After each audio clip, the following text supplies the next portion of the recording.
Okay, good afternoon. Okay, पुण्यातलं झोपायचं timing आहे, पण आपण आता चांगलं जागू. तर या ठिकाणी मोस्ट प्रॉब्ली फॉरेस्ट्री, जिओलॉजी किंवा ॲग्रिकल्चर इंजिनिअरिंग असं कोण तर फॉरेस्ट्रीचं आहेच, कोणी ॲग्रिकल्चर फॉरेस्ट्रीचं असेल किंवा कोण फक्त एखादा त्याचा दुसरा ऑप्शनल असू शकतो. ओके, मेन या सेशनमध्ये आपण काय बघणार आहे की एक्झामच्या रिलेटेड जे काही क्वेश्चन पेपर असतात त्याचं स्वरूप जरी तुम्हाला माहीत असेल तर मी जे पेपर चेकिंग करताना चेकरचे जे अनुभव असतात आता तुमच्यापर्यंत काही गोष्टी खूप मिथ म्हणून जातात. ते मिथ काय आहेत तुमचे ते कॅल्क्युलेशन बेसमध्ये मी तुम्हाला सांगेन इथं, की तुम्ही कधी कधी खूप विचार करता की एक्झामिनर असा विचार करत असेल तसा विचार करत असेल. या गोष्टी तुमच्या क्लिअर करेन की एक्झामिनरला असला काहीच विचार करायला वेळ नसतो. ओके, तसंच सेम नंतर आपण काही कोणत्या चुका करायच्या नाहीत पेपर लिहिताना जे इन्स्ट्रक्शन दिलेले आहेत आयोगाने.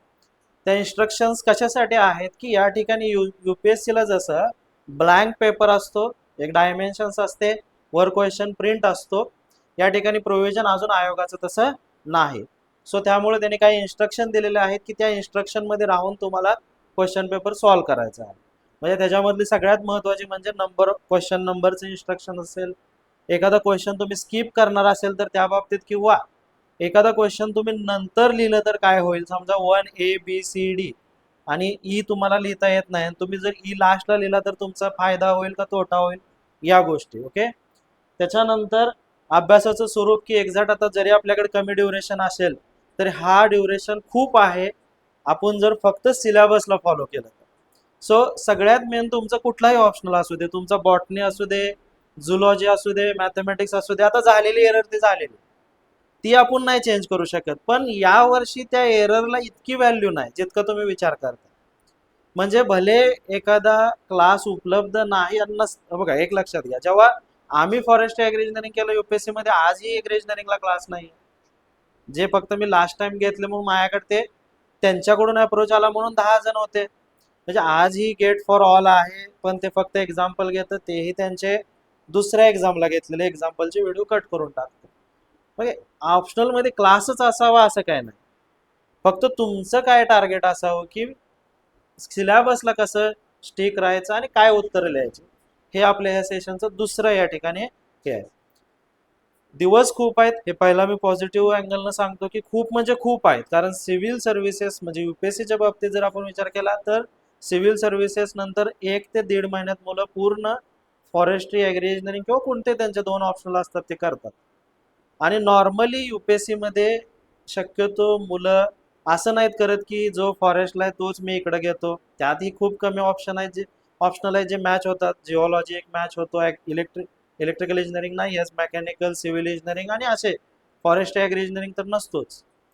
बॉटनी ठीक आहे, पण बॉटनी घेऊन कुणीही IAS होण्यापासून स्वतःला परावृत्त करू शकत नाही, म्हणजे स्वतःच्या पायावर दोंडा मारणार नाही. त्यामुळे असं शक्यतो रेअरेस्ट ऑफ रेअर राहतं की जो सिव्हिलला ऑप्शनल आहे तोच फॉरेस्टला. अदरवाईज जर फॉरेस्ट ॲग्री इंजिनिअरिंग किंवा ॲग्री इंजिनिअरिंग जरी सिव्हिल्सला असतात तर अनेक जण IAS झाले असते तो ऑप्शनल घेऊन, त्यामुळे ते तर नाही आहेत. तर हे सगळं मिथ आणि ह्या गोष्टीवर आपण चर्चा करूया.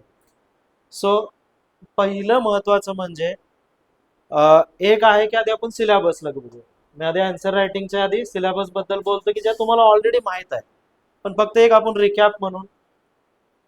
हा ॲग्री इंजिनिअरिंगचा सिलेबस आहे, फॉरेस्ट्रीचा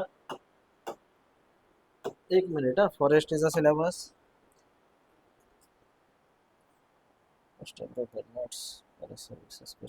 सिलेबस ठीक आहे. फॉरेस्ट्रीचं क्वेश्चन पेपर इथं कुणाकडे असलं तर इथं आहे का आता सिलेबस कुणाकडे ऑन पेपर, किंवा जे विद्यार्थी स्वतः काढा स्वतःकडे असलं तरी.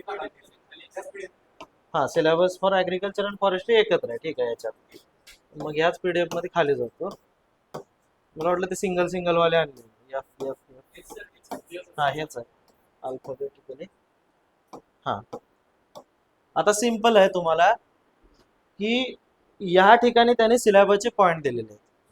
आपण बऱ्यापैकी सगळ्यांनी राज्यसेवा ऑब्जेक्टिव्ह दिली, बरोबर आहे. कोणी तर नवीन असेल का सगळेच जुने आहेत आपले. 2024ला ऑब्जेक्टिव्ह दिली, त्याच्या आधी दिली, त्याच्या आधी देत गेलो. आणि हा एक सिलेबस आहे, तिथेही आपल्याकडे एक GS 1 2 3 4चा सिलेबस होता, किंवा आपल्याकडे राज्यसेवा प्रिलिमचा सिलेबस आहे. राज्यसेवा प्रिलिमच्या सिलेबसचा जर विचार केला तर किती पॉईंट मेन्शन आहेत सिलेबसमध्ये? 8 किंवा 9 आणि त्यात सरळ मेन्शन आहे इंडियन जॉग्राफी किंवा भारताचं किंवा world geography with respect to Maharashtra, then another Indian history किंवा history with respect to Maharashtra, एवढंच आहे. एन्व्हायरमेंट आणि असं असं सिंगल लाईन. म्हणजे त्या ठिकाणी एका पॉइंटवर, एका सिंगल पॉइंटवर क्वेश्चन पेपर सेट करणाऱ्याला किती क्वेश्चन्स बनवायचे? सपोज ते पॉलिटी असेल तर 15, जॉग्राफी असेल तर 15, सायन्स एका शब्दाला 20 क्वेश्चन्स बनवायचे. मग आपण जज करू शकतो का प्रिलिमला कोणते क्वेश्चन येणार आहे? ते कारण आहे की त्याला एकच शब्द दिलाय, त्यामुळं जज नाही करू शकत. परत आपण राजेशाह मेन्सकडे जाऊ, जी ऑब्जेक्टिव्हची होती. तिच्यात जीएस आपण समजा 3 कडे जाऊ किंवा 4 कडे जाऊ. जीएस 4 बघा, जीएस 4चा इश्यू काय यायचा मुलांना की मार्क कमी यायचे. त्याचं कारण होतं की तिथं बायोटेक मध्ये काही पॉइंट्स क्लिअरली मेन्शन नव्हते की नेमकं तुम्हाला काय येणार आहे. त्यामुळं जो जसा करेल, आता एखादा म्हणायचं मी 1च तास बायोटेक करणार आहे, आलं तर आलं नाही तर गेलं. कॉम्प्युटरचं काय एक एक एक एक मारू 4 1 बसतात, काहीतरी अशी आयडिया करायला लागायची आणि इकॉनॉमिक्स चांगलं करू असे काहीतरी मार्ग काढायचे.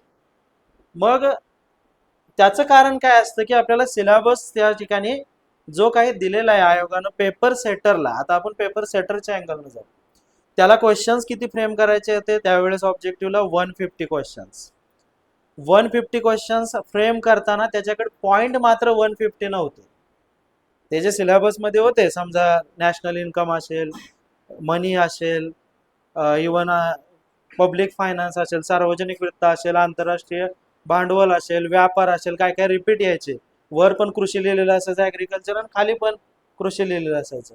सो त्याच्याकडे जे पॉइंट्स त्याला दिसत होते ते परफेक्ट दिसत नव्हते. त्याच्यामुळे काय करायचा तो, समजा कृषी दिलेला आहे तर कृषीवर तो 3-4 क्वेश्चन फ्रेम करायचा. कृषीमध्ये असणारं पॉप्युलेशन असेल, त्याला वाटलं इकॉनॉमिक सर्वे मधलं कृषीमधले प्रश्न टाकतो, त्याला वाटायचं इंडियन इकॉनॉमिकचं टाकतो, पण त्याचं एक फिक्स नव्हतं. यावरून फक्त आता पुढं जायचं. आता सिलेबस बदलला आणि जेव्हा पेपर सेटर व्यक्ती कोणीतरी आहे त्याला आयोग एक सिलेबसच देणार आहे. जो पेपर सेटर आहे तो सिलेबसलाच फॉलो करतं, हे कधीही लक्षात ठेवायचं. याचं कारण आहे तो एक शिक्षक आहे. जसं की आता मी पण एक टीचिंग फील्डमध्ये आहे, पॅरलल प्रिपरेशन हा भाग डिफरंट आहे, पण मी काय दिवसभर तुमचंच काम करत बसणार आहे का? नाही. तसंच जो पेपर सेटर आहे तो काय असं म्हणणार आहे का नाही मला आयोगात जायचं आहे, आयोगातला क्वेश्चन पेपर बघायचा आहे, मी वर्षभर आता लायब्ररीत जाऊन बसणार का तर मला यावर्षी पेपर सेटिंगची अपॉर्च्युनिटी मिळणे, आपल्यासारखं तो कप्प्यामध्ये जाऊन बसणार आहे का बायका पोरं सोडून त्याची 2 पोरं? नाही. ज्या दिवशी ऑर्डर येते, जसं आम्हाला यायची पेपर चेकिंगची, त्या दिवशी जायचं. म्हणजे त्याचा जो काही त्यांनी पिरियड दिला असेल त्या काळामध्ये कदाचित त्यांना असेल काहीतरी सिक्युरिटीसाठी, नसतील सोडत त्या काळापुरतं. कदाचित ते एखाद्या खूप आधी क्वेश्चन पेपर सेट होत असतील पण मल्टिपल होतात. जसं की आयोगाच्या माजी अध्यक्षांनी एकदा सांगितलं होतं की आम्ही एक 15-20 मॉडेल चेक करून ठेवतो सेट, ज्याच्यावर हात ठेवेल ती प्रिंटिंगला जातो लास्टच्या स्टेजला. चांगली पद्धत आहे. म्हणजे तो काय करतो, पेपर सेटिंगला जेव्हा जातो तेव्हा कोणताही असा आयोगाचा सिलेबस तो काय पाठ करून ठेवत नाही, आपल्यासारखा वहीत किंवा पुस्तकात घेऊन हिंडत नाही. बरोबर आहे. तिथं गेल्यानंतर त्याला तो क्वेश्चन सिलेबस दिला जातो. त्यानंतर तो सिलेबसला ओव्हरव्ह्यू करतो, बघतो. पहिल्यांदाच असू शकतो त्याच्यामुळे तो बघणार आणि नंतर त्याच्यावर क्वेश्चन फ्रेम करायला सुरू करतो. ही प्रोसेस आहे सिंपल. दुसरं काय केलं जातं की त्याला या ठिकाणी सांगितलं जातं की तुम्हाला सर नंबर ऑफ क्वेश्चन्स एवढे सेट करायचे आहेत आमच्यामध्ये. बरोबर आहे ना, सगळं त्यांना सांगावं लागणार आहे. तुमच्यासारखे ते अभ्यास करत नाहीत बसत. म्हणजे मी आमच्यावरनं सांगतो, पेपर चेकिंगला गेल्यानंतर थोडंच आम्ही बघायचो की डिझाईन, समजा आता मी मशीन डिझाईन चेक करायचो की मशीन डिझाईनला युनिव्हर्सिटीत नेमका पेपर कसा टाकला होता, काय मला याच्याशी घेणं ते नसायचं. ऑर्डर आल्यानंतर आम्ही बघतो त्या तिथं गेलो. तसंच त्याला हे दिलं जातं, तुम्हाला 1 क्वेश्चन मध्ये 6 क्वेश्चन 7 क्वेश्चन हे आमचं स्ट्रक्चर आहे जे यांनी दिलेलं आहे, ते देणार त्याला प्रिंट मारून तिथं. त्याच्यामध्ये तुम्हाला असं असं आहे आमचं स्ट्रक्चर की क्वेश्चन 1 मध्ये जे काही आम्ही ABCDEFG म्हणजे आम्ही या ठिकाणी 7 क्वेश्चन्स फ्रेम करतोय आणि त्यातले त्याला 5 लिहायला लागले, एनी 5. आणि तुम्हाला प्रत्येक प्रश्नाला या ठिकाणी त्याला कळून जातं 8-8 मार्क द्यायचे आहेत मला. सेकंड थिंग, आम्ही असं स्ट्रक्चर बनवलेलं आहे की रिमेनिंग जे काही क्वेश्चन्स असतील त्यामध्ये तुम्हाला अजून 5वा एक आम्ही विद्यार्थ्यांना कंपल्सरी केलाय, पण त्यातलेही 5 आणि त्यानंतर 2, 3, 4 आणि 5, 6, 7 मधले मी या ठिकाणी ते 8 मधले त्यानं सॉरी 6 7 8 मधले कुठलेही इकडचे 2 आणि इकडचे 1 हे तुम्ही बघा. आता हे सगळं त्याला सांगितल्यानंतर तो पेपर चेकिंगचं स्टार्ट करणार आहे का. यस, हा झाला पेपर चेकिंगचा भाग, नंतर बघू. पण आता पेपर सेटिंगच्या बाबतीत बोलतो की मी जे अभ्यास करताना का फक्त सिलेबसला फॉलो करायचं. आता येऊ नवीन सिलेबस कडे परत एकदा की या ठिकाणी नंबर ऑफ पॉइंट किती असतील फॉरेस्ट्रीमध्ये अप्रॉक्सिमेट. एका पहिल्या टॉपिक मध्ये माझ्यामध्ये 20 सॉइल अँड वॉटर कन्झर्वेशनच झालं. हा, वर कधी गेलो तुमचे. चला बरं, नंबर ऑफ पॉइंट्स किती आहेत तिथं पण आहे. तिथं येतं दोन्हीकडे पण ओपन आहे. हा, नंबर ऑफ पॉइंट्स किती आहेत तुम्हाला 20 आहेत. पण 20 मध्ये प्रत्येक टॉपिक मध्ये किती पॉइंट्स असतील मिनिमम 20-30 पॉइंट्स आहेत. या ठिकाणी बघा डेफिनेशन्स वर क्वेश्चन बनतो, ऑब्जेक्टिव्ह अँड स्कोप वर क्वेश्चन बनतो, सोल पिरम जिथं जिथं आहे तिथं क्वेश्चन आहे. पेपर सेटरही तोच बघणार आहे की जिथं जिथं पॉइंट्स आहेत मी त्याच्यावर क्वेश्चन फ्रेम करायचं. ह्याचं बेस्ट उदाहरण म्हणजे मध्ये एक मराठीचं नोटिफिकेशन आलं आयोगाचं की त्या ठिकाणी असा असा शब्द वाचावा. आठवतं ना कुणीतरी टेलिग्राम 1800 समथिंग काय तर मिस्टेक होती. याचा अर्थ 100% सांगतो त्या काळामध्ये पेपर सेटिंगचं काम सुरू होतं. हा सिलेबस त्या सेटरकडे दिला होता. तो सेट करता करता त्याला क्वेश्चन फ्रेम करताना एक जाणवलं की इथं मिस्टेक आहे की हा ड्युरेशन चुकलाय. कदाचित मी सांगतो पेपर नंतरही आपण बघू त्याच पॉईंटवर प्रश्नही असू शकतो पेपरमध्ये, म्हणून मी त्याचं लक्ष केलं. आता जर मी इथं कुठे सेट नाही केलं तर तो वॉटरचं स्पेलिंग चुकलंय का याच्याशी मला घेणं त्यांना, मी जर इथं सेटच करणार नसेल या ठिकाणी क्वेश्चन. ओके, मग आता नवीन मध्ये कुठलाही तुमचा ऑप्शन असू दे त्याच्याकडं मिनिमम पूर्वी प्रीला केवळ 8 मुद्दे असतात, त्यातनं त्याला 100 क्वेश्चन काढायला लागतात, म्हणून प्रिलिमचा अंदाज येत नाही क्वेश्चन कोणते येतील. मेन्सला 150 पॉइंट नसायचे. ओके, मेन्सच्या जुन्या ऑब्जेक्टिव्ह मध्ये 150 पॉइंट्स नसायचे, परंतु त्याला असणाऱ्या 70-50 पॉइंट्सवर 150 क्वेश्चन्स काढायला लागायचे, म्हणून काही क्वेश्चन्स जे अनएक्सपेक्टेड यायचे पेपरमध्ये. परंतु या ठिकाणी 100% एक्सपेक्टेड क्वेश्चन येणार. कारण का, त्याला या 300 ते 400 पॉइंट्स मधनं किंवा मिनिमम 200 पॉइंट्स मधनं फक्त किती क्वेश्चन्स काढायचे आहेत, किती असतात टोटल 19 तर आपण कंपल्सरी सोडवतो आणि प्लस ते 36 ना काहीतरी, बरोबर ना. सो किती सोपा आहे पेपर सेटिंगचा भाग. त्याच्यासाठी आता सगळ्यात सोपी त्याच्यासाठी ही अपॉर्च्युनिटी आहे की त्याच्या डोक्याचा कुठेही भुसा होत नाही आणि कुठलाही पेपर सेटर कुणाच्याही विद्यार्थ्याचं नुकसान होईल असा वागत नाही. तुम्हाला मी क्लिअर सांगतो, कधीही तो असा विचार करत नाही की मला सगळ्याला चुकवायचं. पूर्वी सिलेबसच इलॉबरेट नसायचा, मग प्रिलिमला इलॉबरेट नाही, सो चॅलेंजिंग क्वेश्चन येणारच आहेत. तो फक्त काय करणार आहे, जर मला इंडियन हिस्ट्री वापरायला सांगितलं, क्वेश्चन काढायला लावलेत, कदाचित त्याची आवड जर ग्रोअर वाचायची असेल तर तो ग्रोअर मधनं प्रश्न टाकेल. स्टेट बोर्ड कंपल्सरी असतं, प्रिलिमला स्टेट बोर्ड कंपल्सरी असतं की आयोगच्या लायब्ररीमध्ये ते आहे. म्हणून आम्ही बोंबलून सांगतो की स्टेट बोर्ड वाचा, प्रिलिम आरामात निघते, पोरं करत नाही. पोरांना वाटतं हायफाय वाचलं की सगळं आहे, तसं नसतं. सेम जर त्याचा बिपिन चंद्र वाचायची सवय असेल तर बिपिन चंद्र, जर त्याला रोमिला थापर वाचायची सवय असेल आणि कदाचित इंडियन हिस्ट्रीचं बुक असेल तर तिथून येतात. मग त्यावेळेस तुम्हाला ते चॅलेंजिंग क्वेश्चन वाटतं. त्याला एक पुस्तक फक्त घ्यायचं त्या विषयाचं, पण इथं मात्र त्याला फक्त सिलेबस घ्यायचा आहे. या सिलेबसच्या पॉईंटवर तो अजून काय करतो, 20 क्वेश्चन, मला 36 क्वेश्चन जर सेट करायचे आहेत, 20 पॉईंट्स आहेत, तर मला काय डिवाइड करावं लागेल की पहिल्या टॉपिकवर 2, हेही त्याला करायचं आहे ना. 10 टॉपिक मला पार्ट 1 मध्ये कव्हर करायचे आहेत, 10 टॉपिक पार्ट 2 मध्ये. तो कसंही नाही टाकणार. मग या टॉप पॉइंटवर 2 क्वेश्चन सेट करेल, या पॉइंटवर 2 करेल, कदाचित कोल्ड डेझर्ट मॅनग्रोव्हवर एखादा करेल किंवा 2 करेल. हळूहळू त्याला कंटाळा येतो. सेम त्याच बेसिसवर बघा, जर आपण हा क्वेश्चन पेपर बघितला तर त्यानं काय केलं, एका पहिल्या टॉपिकवर एकच क्वेश्चन सेट केला. Okay, right a note on forest nursery in respect of permanent and temporary nursery, आणि इथे या ठिकाणी टाइप्स ऑफ फॉरेस्ट नर्सरी आहे. सो त्यानं फक्त काय बघितलं, हा एक पॉइंट बघितला. कदाचित या वर्षी इकडचे write a note on definition objective and scope of silviculture, संपला या टॉपिकचा विषय आपला. मग आपल्याला अभ्यास करताना काय करायचं की फक्त प्रत्येक सिलेबस पॉइंटवर जो कोणताही WH क्वेश्चन बनेल तो करायचा. आपला उद्देश काय आहे की सिलेबसचा पॉइंट कव्हर करा.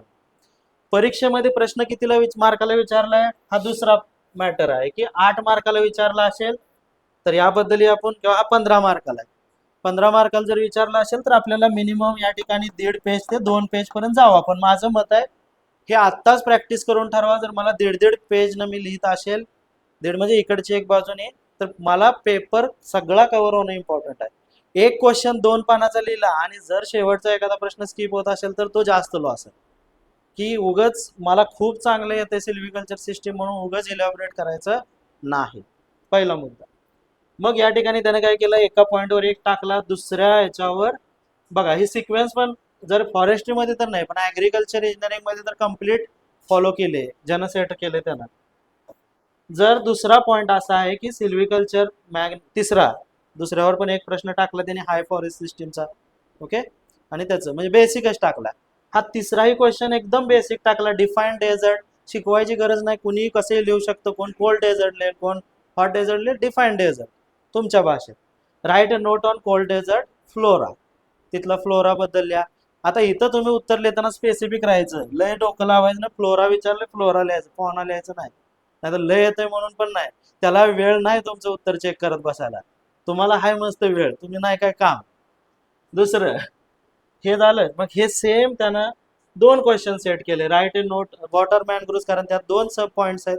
सो मॅनग्रुव्ज वर एक केला. आणि write a short note in unique features of mangroves. मग तुम्ही व्ही पॅरी लिहा, तुम्ही 5-6 युनिक फीचर्स लिहा त्याचे, ते सॅलिनिटी वगैरे सगळ्या गोष्टी बद्दलचे. लिहिताना सगळ्यात सोपं, जसं मी पुस्तक बनवताना बऱ्यापैकी जे फॉलो करतो की पहिल्यांदा हेडिंग आणि पुढे लिहा. एक एक लाईन मध्ये लिहिलं, 1.5 लाईन लिहिलं, बाद झालं. सो सेम स्ट्रक्चर या ठिकाणी फॉलो आहे. आणि जर तुम्ही क्वेश्चन पेपर हा मी बॅच मध्ये किंवा सगळ्यांकडे असेल, प्रत्येक ठिकाणी आलेल्या पॉइंटला हायलाइट केलेलं आहे. त्यानं काय केलं, अॅकेशिया निलोटिकाचं प्रॉपर्टी विचारल्या आणि त्याची इकॉनॉमिक इम्पॉर्टन्स. त्यानंतर लॅटिफोलियाच्या विचारल्या, त्याच्या इकॉनॉमिक इम्पॉर्टन्स.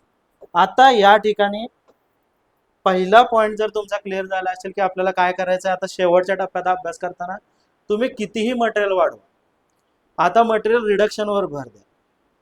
मटेरियल वाढवून तुम्हाला पीएचडी करायची नाही, पहिला मुद्दा. सेकंड थिंग, क्वेश्चनचं उत्तर माझं मॅक्झिमम 1.5 पानात आहे, मिनिमम 1 पानात आहे. कदाचित प्रत्येक प्रश्नाचं उत्तर फक्त 1.5 पानापर्यंत नेऊन ठेवा मॅक्झिमम. आणि त्या पॉइंट्सचे जे जे प्रश्न आपण सेट करू, समजा मी टेस्ट सिरीजद्वारे करीन, तुम्ही स्वतः करत असाल एखादा जिओलॉजी, तर सेम प्रिन्सिपल जिओलॉजीत अप्लाय करा. पहिला पॉइंट जिओलॉजीचा जो असेल, समजा राईट इग्नेस रॉक असेल तर write note on igneous rock म्हणून तुम्ही क्वेश्चन फ्रेम करा. लिहा त्याच्या प्रॉपर्टी, ज्या 8 मार्क किंवा 10 मार्काची किंवा 15 मार्काची जी काही रिक्वायरमेंट असेल तेवढे फक्त पॉइंट लिहा. डायग्राम ड्रॉ करून ठेवा. That's it. सध्या इथून पुढचं तुमचं टास्क काय, शिकलेल्या गोष्टीला मिनिमाइज करायला सुरू करायचं. आता आपण खूप शिकलो असेल, आणि जर काही गोष्टी शिकल्या नसतील तर त्याला आत्ताच मिनिमम शिकायचं, फक्त परीक्षेपुरतं. चॅलेंजिंग क्वेश्चन आला, इट्स ओके, तुम्हाला अपॉर्च्युनिटी आहेत. एखादा क्वेश्चन तुम्ही स्किप करू शकता, एखादा दुसरीकडचा लिहू शकता. आणि रियालिटी काय आहे, जे काही एसीएफ झालेले आहेत त्यातले बरेचसे आपले जवळचे मित्र आहेत. रियालिटी अशी आहे की 8 क्वेश्चन लिहून सुद्धा पोरं यायचे, फक्त तुमचा माइंडसेट पॉझिटिव्ह पाहिजे. आदल्या दिवशी आता मी नव्हतो एवढेच आमचं की आम्ही इकडे सिव्हिल्सला होतोय, 131 होते. एक तर आमचे तात्या टोपे आम्ही मारलो होतो चुकून, नानासाहेब पेशवेच्या ऐवजी. ते गडबडीत की वाटलं चला हटके विचारला असेल मग मारू, आणि आम्ही काय तुमच्यासारखं रेग्युलर करंट वगैरे करत नाही, त्यामुळे आम्हाला तिकडे एज भेटत नाही. जे काय आउट ऑफ मार्क येतात ते पॉलिटी जॉग्राफीत येतात. तर झालं असं की मग मटेरियल माझ्याकडे, मग फक्त त्यांना म्हणायचं अरे जा रे जा रे, लिहिलं तरी आहे जा रे. असे पण आहेत कार्यकर्ते.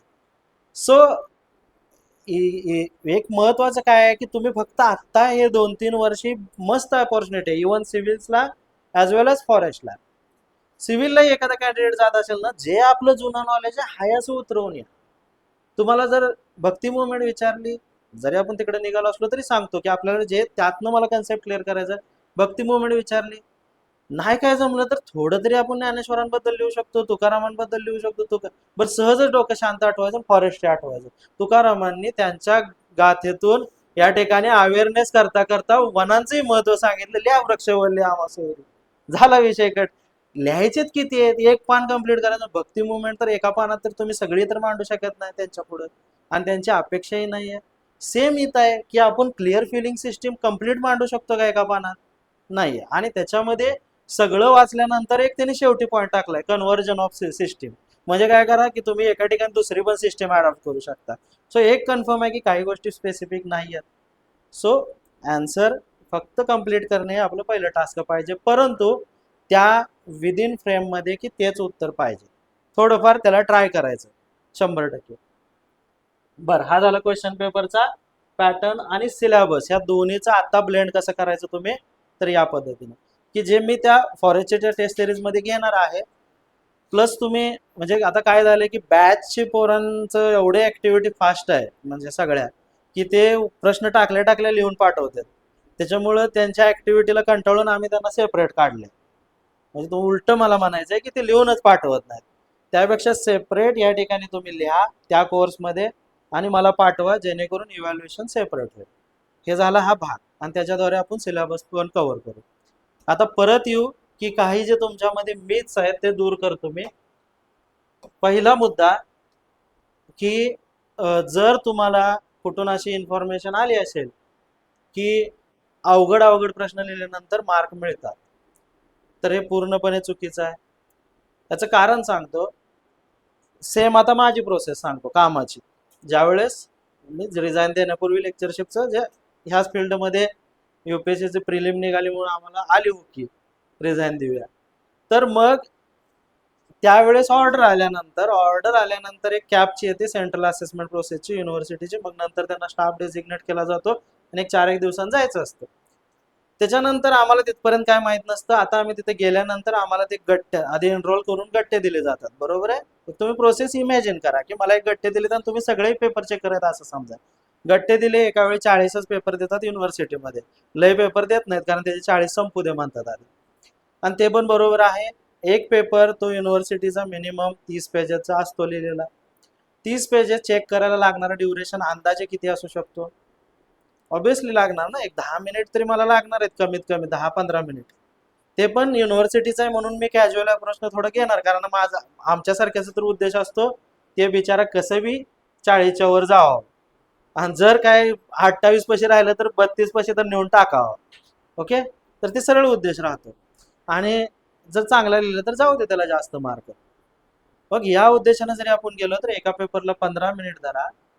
टोटल 40 पेपरचे किती झाले? 15 चौक 60 ना, किती?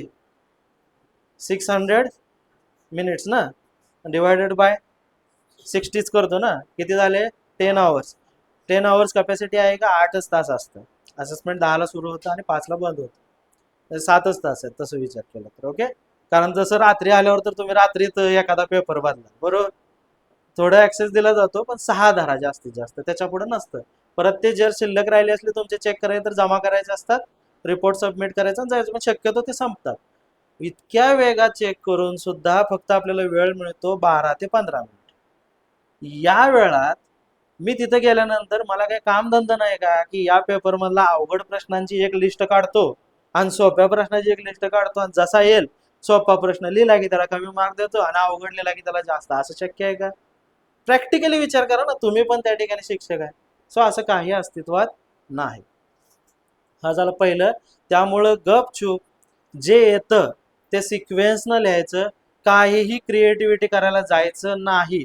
एक्स्ट्रा ऑर्डिनरी व्हायला जायचं नाही. या अटेम्प्टला नाही, कधीच व्हायचं नाही. असं काही गरजेचं नाही. सिव्हिल सर्व्हिसेसला तर एव्हरीथिंग इज कंपल्सरी, पण फॉरेस्टीत सुद्धा कोणतंही डोकं लावू नका. क्वेश्चन 1 मध्ये तुम्हाला जर 5 क्वेश्चन, हा चॉईस करा तुम्ही, पण येणारे चॉईस करा, अवघड चॉईस नका करू. कारण अवघड चॉईस करण्याच्या नादात मधी स्टक होण्यापेक्षा येणारा क्वेश्चन कंप्लीट करून पुढच्या क्वेश्चनला जा. ऑलवेज पॉझिटिव्ह राहा. पेपर लिहिताना कुठंही ब्लाइंड आपण व्हायला नको, काही त्रास नको. आपल्याला 3 तास एन्जॉय करायचे आहेत आपल्याला. So like that. ज्याची डायग्राम काढू शकतो असे चॉईस करा, पण चॉईस तुमच्या दृष्टीने करा. अवघड सोपे म्हणून नका करू की मी कोणतं लिहू शकतो, मग तो कितीही सोपा असू दे. तर काही जणांकडनं मला न्यूज अशा आल्या मुलांकडनं की बायोडायव्हर्सिटीचे क्वेश्चन लिहू नका, अतिशय सोपे असणार आहेत. पण एखाद्या फॉरेस्ट्रीच्या शिक्षकाचा जर तुम्ही प्रॅक्टिकली विचार केला तर एरिया ऑफ इंटरेस्ट बायोडायव्हर्सिटी नसणार आहे का? असू शकतो ना. जर त्याच्यावरचं उत्तर नाही लिहिलं तर त्याला किती आवडेल. म्हणजे लेक्चरशिप मध्ये पण तसंच राहतं. काही शिक्षकांचा रिन्युएबल एनर्जी राहतो एरिया, म्हणजे माझा होता रिन्युएबल एनर्जीच्या प्रश्नांची उत्तर मग आपोआपच जास्त मार्क जातात. ते तसा नाही विचार करत सोपा अवघड, त्याचा एरिया ऑफ इंटरेस्ट तो फक्त विचार करतो. हा झाला तुमचा point clear. So first thing, take easy question आणि सिक्वेन्सनं जे तुम्हाला जमतायत ते. दुसरं या ठिकाणी बघा महत्वाच्या गोष्टी कंपल्सरी जे फॉलो करा आमच्या दृष्टीनं पण जे पेपर चेकिंगच्या दृष्टीनं मी तुम्हाला सांगतो. या ठिकाणी त्यांनी म्हणले there are 8 questions divided into 2 section, 5 are to be attempted. त्यामध्ये आपल्याला माहित आहे question number 1 and 5 are compulsory, इथपर्यंत प्रत्येकाला क्लिअर आहेत. And 3 questions to be attempted and at least 1 question from each section. So write नाव आपण काय केलं 1.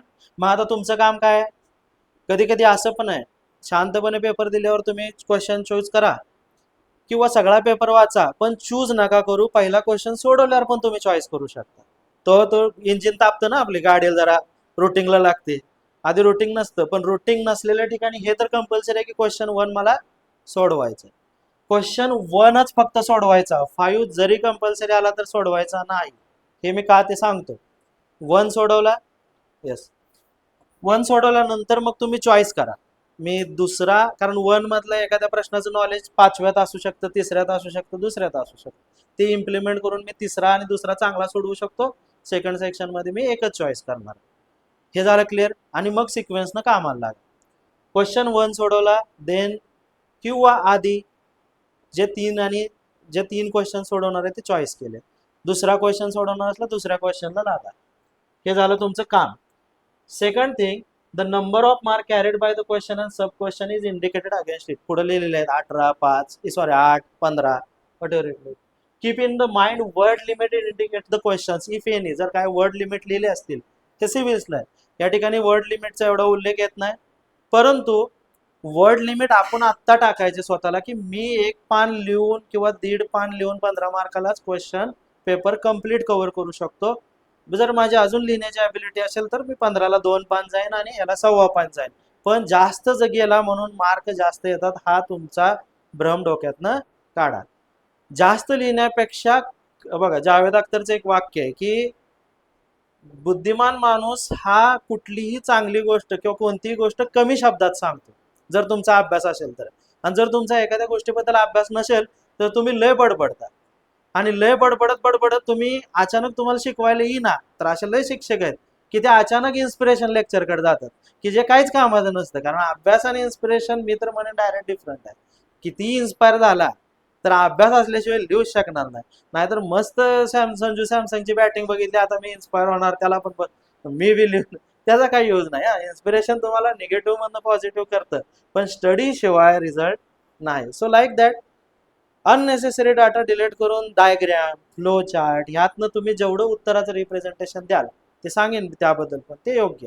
So number of pages doesn't matter, पण ठीक आहे ॲटलिस्ट 1 पेज इज कंपल्सरी आणि इकडे 15 मार्काला 1.5.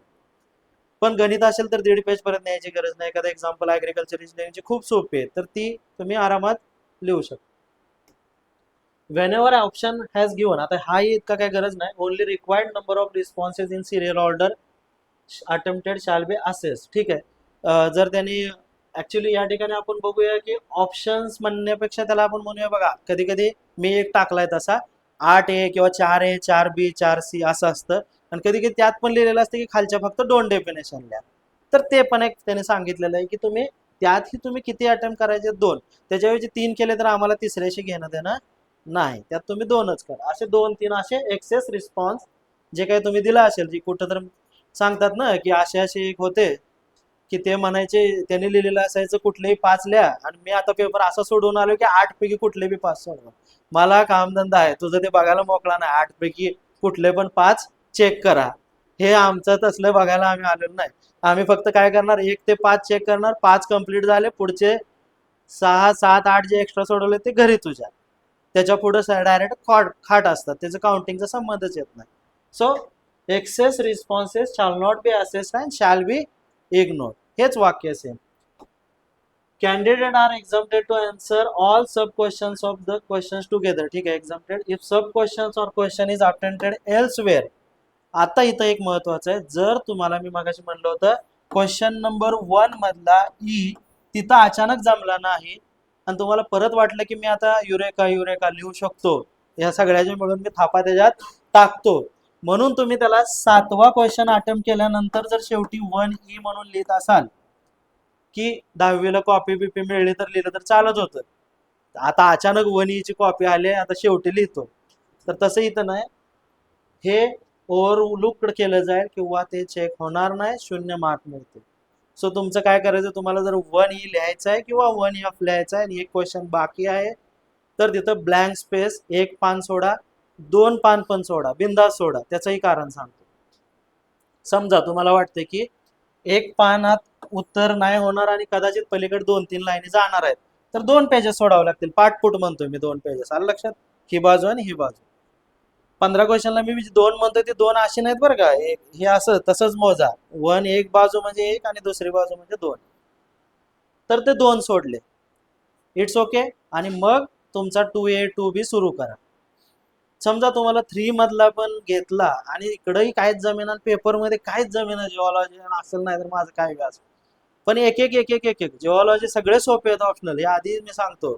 सगळे एकदम म्हणजे एकदम. तुम्ही जर फॉरेस्ट्रीचा सिलेबस आणि सिव्हिल सर्व्हिसेसचा कम्पेअर केला तर फॉरेस्ट्रीचा डायरेक्ट 50% त्याची डिफिकल्टी लेवल कमी आहे आणि क्वेश्चनची पण. त्यामुळे कुठलाही ऑप्शनल पॉझिटिव्ह ठेवा.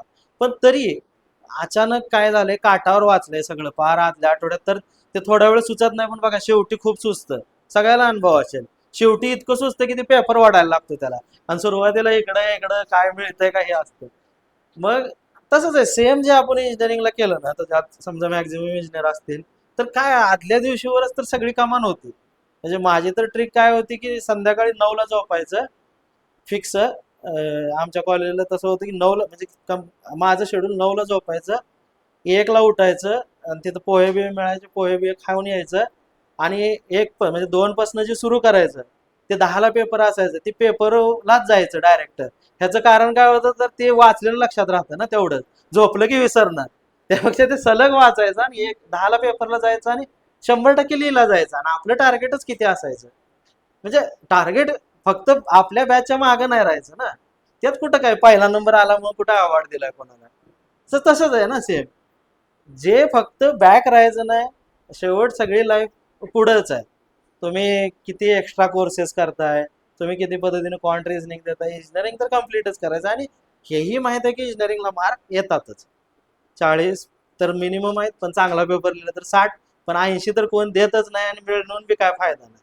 सो लाईक दॅट लास्ट इयरला वाढतात. तर तेच आहे की तुम्हाला फक्त काय करायचं आहे, किती लिहायचं. आता हे झालं की हे स्किप करायचं नाही, प्रिकॉशन आहे. जर तुम्हाला कुठला क्वेश्चन स्किप करायचं तर कंपल्सरी पेजेस सोडायचं.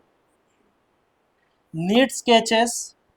ओके. हा, useless otherwise mention, unless, sorry तर म्हणलं युजलेस का, unless otherwise mention, symbol notation have there usual standard meaning, किंवा अज्युम डाटा. आता ऍग्रिकल्चर इंजिनिअरिंग मध्ये हे लागू होतं, मॅथ्स सोडवताना काही डाटा खूप अज्युम करायचा असतो.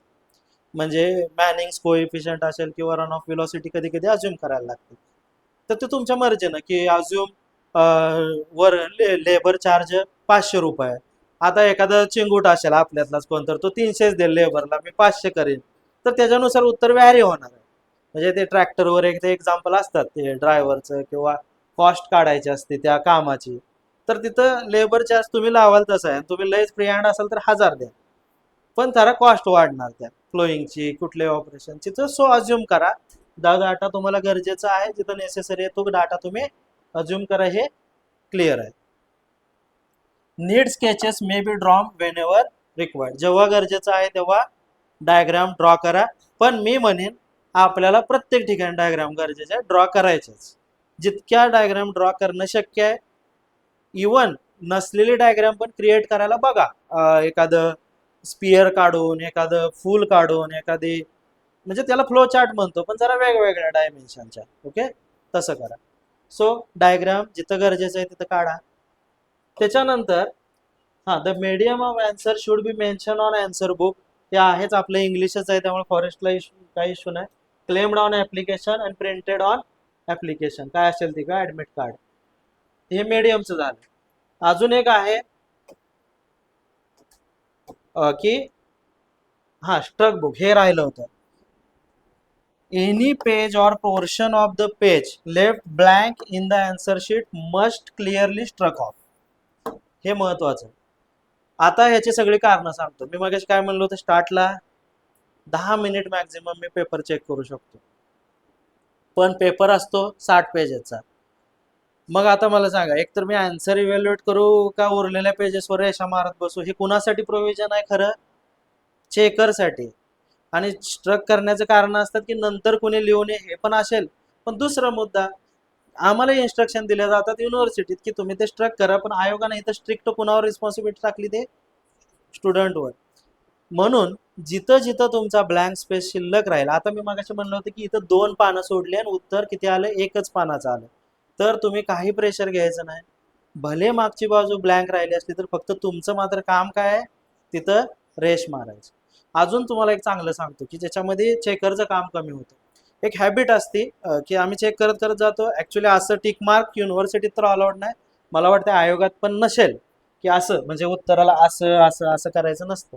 डायरेक्ट तुम्ही मार्क लिहा किंवा तुम्ही फक्त एखादा ऑब्जेक्शन म्हणून गोल करू शकता. लँग्वेजला राहतंय स्टिक मार्क, पण टेक्निकलला नाही राहत.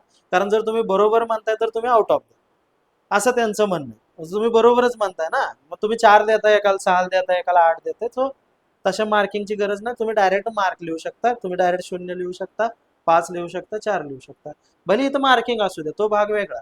नंतर जेव्हा तुमचं उत्तर संपतं तेव्हा त्या रेषा मारत बसायला लागतात सगळ्या पेपरवर. मग ते थोडा वेळ जातो. आणि नॉर्मली आता तिथं काय व्हायचं की आमचे पेपर लवकर उरकायचे, पण जे जुने लोक आहेत ते उशिरा यायचे आणि लवकर जायचे. वयस्कर लोक आणि जास्त करून ते इलिजिबल असतात चेकिंगला. तर मग त्यांचे राहिलेले 5-6 पेपर वगैरे ते इकडे आमच्याकडे ट्रान्सफर करू शकत होते. मग अशा केसमध्ये जर तुम्ही त्याचं डोकं हलवलं आणि जर त्याला रेषा मारायला लावल्या तर तुमचे मार्क कमी झाले. अजिबात नाही त्याचं डोकं हलवायचं. म्हणजे एक माझा अनुभव सांगतो की मी एक युनिव्हर्सिटीचा गट्टा मॉडरेशनला पण आला होता. मॉडरेशन करताना पहिला गट्टा मॉडरेट केला, एकही पोरग पास नव्हतं. ठीक आहे, मला तेव्हा काही एवढं डाऊट नाही आला. मग मॉडरेशनच्या वेळी मार्क वाढत गेले प्रत्येकाचे. अं, त्याच्यामध्ये परत मला अजून डाऊटफुल वाटले की जिथं 38 किंवा 36 मार्क आहेत त्या पोराला माझ्या हाताने जाताना 55-52 जात आहेत. मग मी दुसरा गट्टा असेसमेंट केलं तर त्याच्यातही तो जाणवला. पण नंतर मी मॉडरेशन म्हणजे ह्यांना कळवलं, जे सेंटरला असतात मेन, ओके, कॅप इन्व्हिजिलेटर किंवा तिथले हेड. तर मग असे असे गट्टे आहेत की ज्याच्यामध्ये सर हे कोणी चेक केलं, कारण कोणी चेक केलं हे कळत नाही, फक्त त्याची साईन असते. की मला ह्यांच्यामध्ये एक डाऊट आहे की प्रत्येक विद्यार्थी फेल आहे, पण मी माझ्या चेकिंगमध्ये यातले ह्या 40 मधले ऑलमोस्ट 25 ते 26 जण पास व्हायला लागले. ते पण मी एक्सटेंड करून कदाचित अजून जास्त होऊ शकतात. मग ते अजून एकाला बोलवलं चेकरला, त्यानंही तेच म्हणलं सर याच्यात इश्यू आहे. मग त्यांनी त्या शिक्षकाला बोलवलं, ते एकदम वयस्कर होते, पीएचडी होल्डर. ते पहिल्यांदा मला काय म्हणले की सर ते माझं आहे. म्हणले मी दिलेले मार्क योग्य आहेत, पण मी म्हणलं सर वयाचा संबंध आहे, मी मॉडरेटर आहे. आता तुम्हाला मी सुपेरियर आहे, तुम्ही चेकर आहे, पण ह्याच्यामध्ये मला डाऊट आहे. थोडासा आमचा वाद झाला. परत त्यानं वाद खूप वाढल्यानंतर शेवट काय तो चुकला होता त्याला पण माहित आहे. त्यानं एवढंच म्हणलं की मला तुम्ही चेकर पेपर चेकिंगला का बोलवलं? माझं कुटुंब आहे, मी सुट्टीत सुट्टीत यायला लागतं ना. मेन तुम्ही ड्रॉबॅक बघा, मेची महिन्याची आता आपली त्यांची सुट्टी वाया जाणार आहे फॉरेस्टवाले, तर ते आठवडा तरी जातो. तर त्याच्यामुळं त्यांचा माइंडसेट निगेटिव्ह असतो. मग आपण अशी कोणतीच गोष्ट करायची नाही. मला काय म्हणायचं की त्यानं काय म्हणलं की मला तुम्ही बोलवायचंच नाही. ठीक आहे, त्याचं नंतर त्यातनं नाव कट केलं ब्लॅक लिस्टमध्ये, त्या गोष्टी राहतात की परत 3 वर्ष चेकिंग मिळत नाही. पण परत त्याचे पेपर चेक केले, पण तिथं काय झालं की माझ्यासारखं एखादं होतं म्हणून मला ते डाऊट आलं. पण तिथं जर दुसरा पण वयस्कर मॉडरेटर असता तर तो गट्टा. असं युनिव्हर्सिटी इथं होणार नाही, 100% नाही होणार, कारण इथं त्यांना काही नक्कीच इन्स्ट्रक्शन्स असतील. युनिव्हर्सिटीला नंबर ऑफ पेपर इतके असतात की तिथं काही अशा गोष्टी घडतात. तर राहिला प्रश्न काय की तुम्ही पेपरला अशा पद्धतीने डिझाईन करा की तुमचं अक्षर कसंही असू दे, काही प्रॉब्लेम नाही. फक्त ह्या गोष्टी फॉलो करा. आता येऊया पेपर कट. आता सगळं झाल्यानंतर एखादं उदाहरण घेऊया. हा, सेम असं एखाद्यानं उत्तर लिहिलं, त्याला म्हणायचं आपण मोनोटोन. आता हा चेक करताना माझा इश्यू काय होतो? Sensing merits demerits of conventional and remote sensing approaches, satellite image. म्हणजे मला हे ठीक आहे, आता सिलेबस आहे मग आपल्याला नाही अर्थ कळणार, पण हे जेव्हा कंटिन्युअस आहे ते मी वाचत बसेन का? मला एक तर टाइम लिमिट आहे. सो तुम्ही बेटर वे काय करायचं, असा कुठलाही निबंध इथं लिहायचा. सगळ्यात सोपं, डायग्राम काढा. समजा एखाद्या डायग्राम आहे, जसं मी ते सोप्यातले सांगतो की आता आलेलाच पहिला ग्लोबल वॉर्मिंगचा ते असेल किंवा क्लिअर फिलिंग असेल. तुम्ही ते क्लिअर फिलिंगची डायग्राम दाखवा. डायग्राम तुमची कशी असू द्या, डझंट मॅटर. आम्हाला मॅसेज बघा, पुढच्याचं नॉलेज खूप आहे. तुमच्या एका सिम्पल मॅसेजवर डायग्रामवर त्याला सगळं क्लिक होतं की याला काय म्हणायचं. तुम्ही काढा ना असं फक्त सोलार ग्लोबल वॉर्मिंग, हा सूर्य काढा, ओके, त्याचे रेज काढा, त्याच्या रेजला लिहा शॉर्ट वेव्ह, बरोबर ना. नंतर टेरेस्ट्रियल वेव्ह काढा पडदिशीन डायग्राम मध्ये, त्याला तुम्ही लॉंग वेव्ह म्हणा. आणि नंतर इथं गॅसेस असे उडताना दाखवा, CO2, CH4, त्यानंतर N2, काहीतरी मला मेसेज मिळण्याची मतलब आहे. अँड हे जे लॉंग वेव्ह किंवा terrestrial radiation gets traps into this gases, आणि इट इन्क्रीजेस द हीट, किंवा जे ट्रोपोस्फिअरची हीट इन्क्रीज होईल, किंवा तुम्ही इथं लिहा due to the global warming gases, okay, या ठिकाणी ट्रोपोस्फिअरची किंवा या ठिकाणी हीट इन्क्रीज होते, आणि this is called as global warming. हे डायग्राम वर पण दाखवा आणि मग व्याख्या लिहा थोडक्यात. नंतर तुम्हाला ऍडव्हान्टेजेस डिसएडव्हान्टेज जर लिहायचे असतील तर तुम्ही असं सरळ लिहा इकडं फ्लो चार्ट करून, ऍडव्हान्टेजेस डिसएडव्हान्टेजेस, किंवा पॉईंट मध्ये लिहा, पॉईंट पण चालतील पटापट. पण जे पॉईंट लिहाल त्या पॉईंट मध्ये हायलाइट करा, इन्क्रीज सी लेवलला हायलाइट करा. त्याच्यानंतर रिड्यूस ऍग्रिकल्चर प्रोडक्शन. बरं, उत्तर कुणाचंही बदलू शकतं, त्याच्याबद्दलही आता आपण पुढे बोलणार आहे की उत्तर वेगळं आहे प्रत्येकाचं.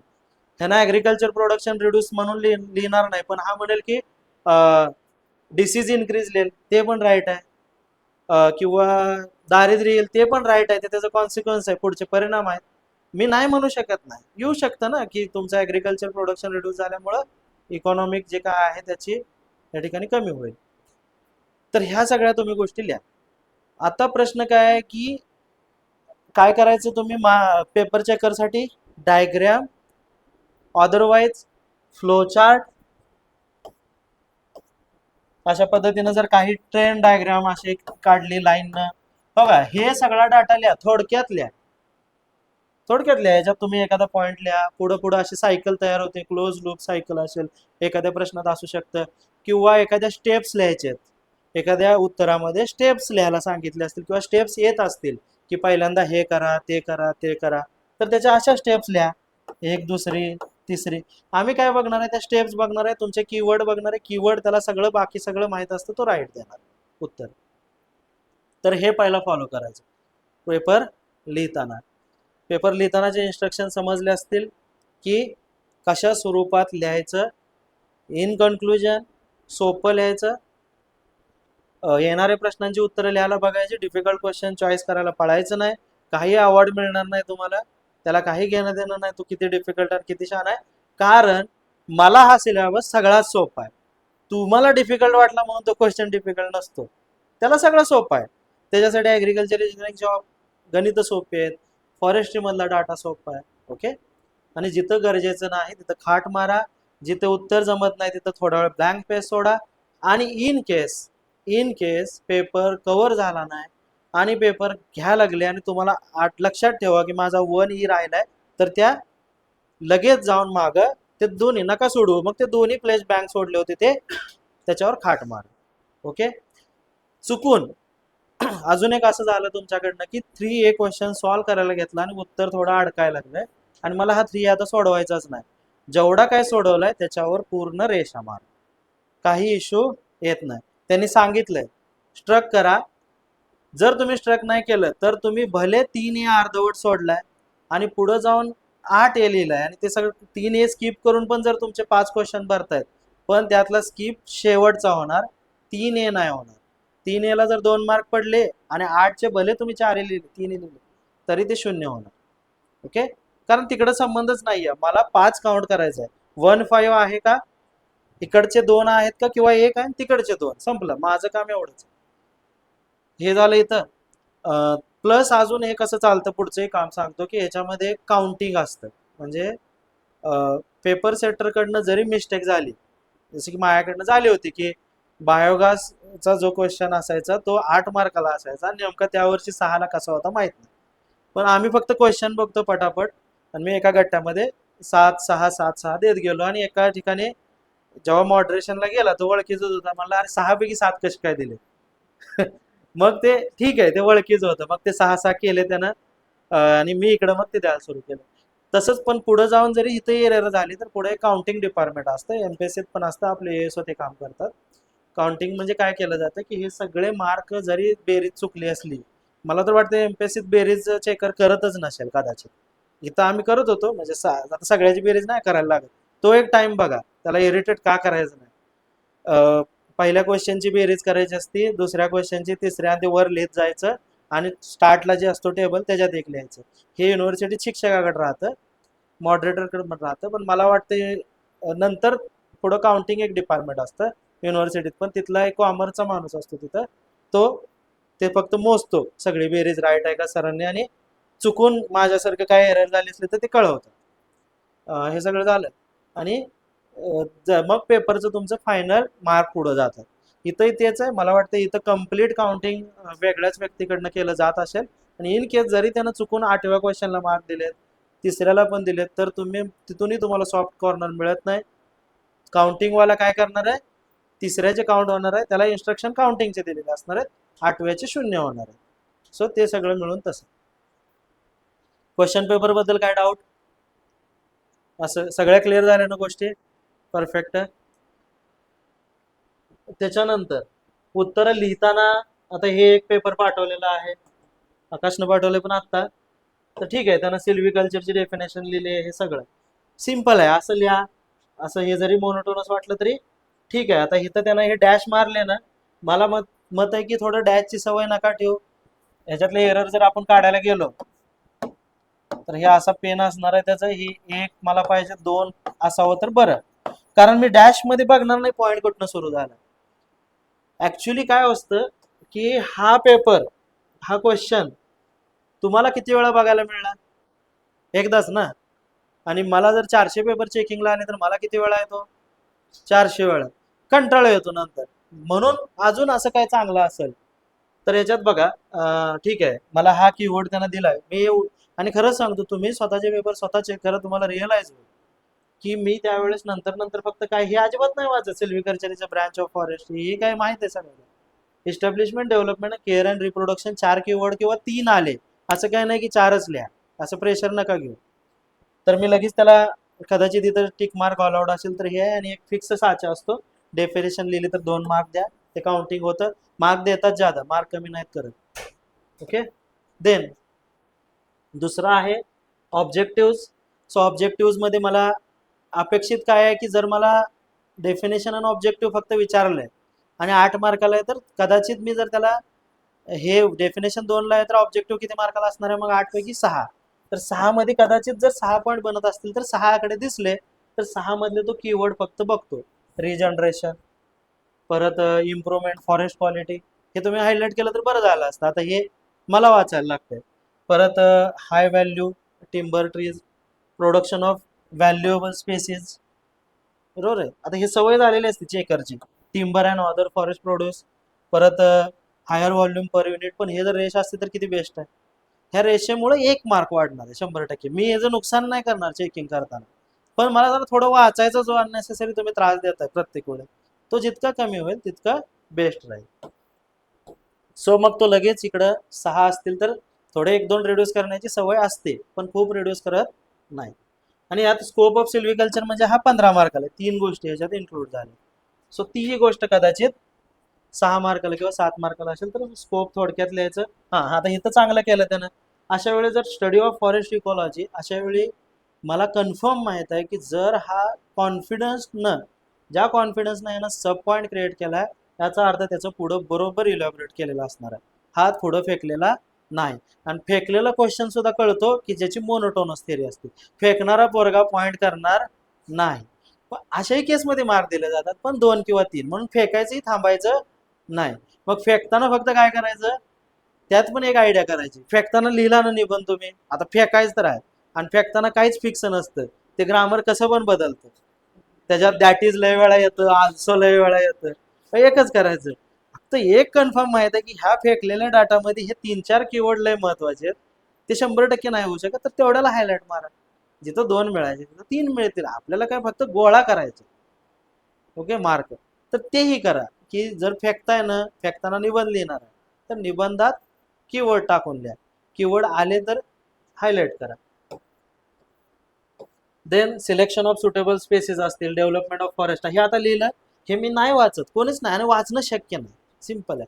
हा झाला एक क्वेश्चन आत्ताशी चेक. मग त्याला 15 पैकी पट त्याला वाटलं चांगलं आहे 12 वगैरे देतात.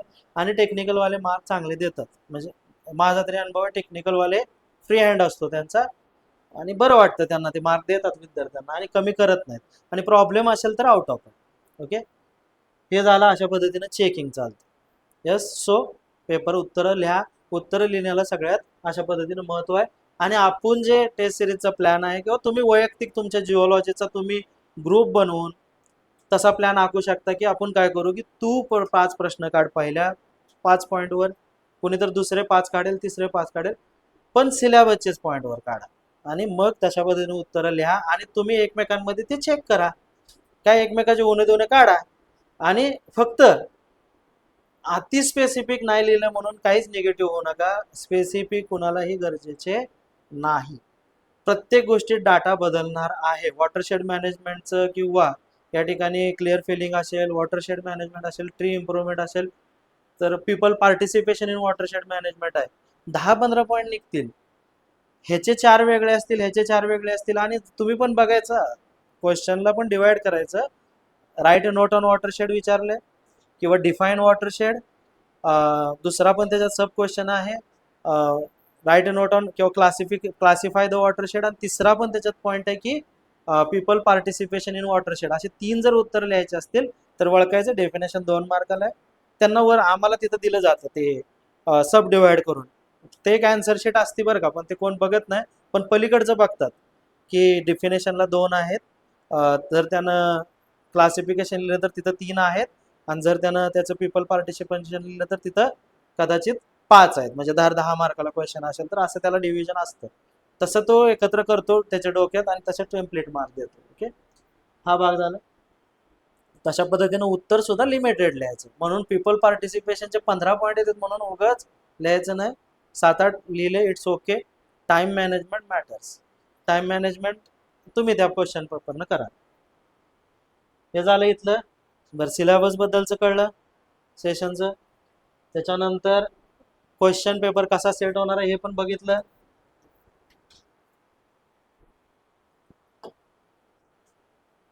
हां, आता ॲग्रिकल्चर इंजिनिअरिंग जर बघितलं असेल पेपर सेट होताना, सेम तसंच आहे. जिओलॉजीवाल्यांनी हे बघा, जरी तुमचा नसला ऑप्शनल तरी, की यांनी काय केलं, क्वेश्चन 1 मधले आणि 2 मधला, बघा आता क्वेश्चन 1 मधला ए पहिल्याच टॉपिक मधला आहे, 1A. त्याच्यानंतर अजून एक एक्स्ट्रा त्याला करावं लागलं, कारण 7 क्वेश्चन सेट करायचे होते आणि पॉईंट काय तर 5च आहेत, 4च आहेत. ओके, त्यामुळे त्याला एक एक्स्ट्रा टाकावं लागलं 1 मध्येच.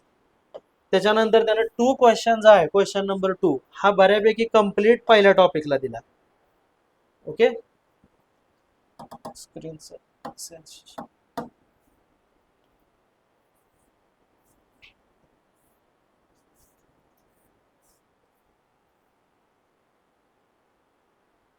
हा, लगेच 2A वाला म्हणजे 2 मधला पण पहिला क्वेश्चन त्यानं कुठला टाकला, पहिल्या टॉपिकचा. 1 मधला पहिला क्वेश्चन पहिल्या टॉपिकचा, 2 मधला पहिला क्वेश्चन पहिला टॉपिक, आणि 3 मधला एक सी टाकून एक वाढवला, आणि 4 मधला पण एक टाकला पहिल्या टॉपिकवर. पण शक्यतो ए ला आधी प्रेफरन्स दिला, नंतर एक ठिकाणी केलं, आणि कदाचित संपले असतील मायामध्ये क्वेश्चन संपले. एरियलला पण बघा 1B दिला, म्हणजे सिलेबसनच गेला तो. दुसरा क्वेश्चन 1 मधला बी, कदाचित 2 मधला पण बी घेतला त्यानं बघा.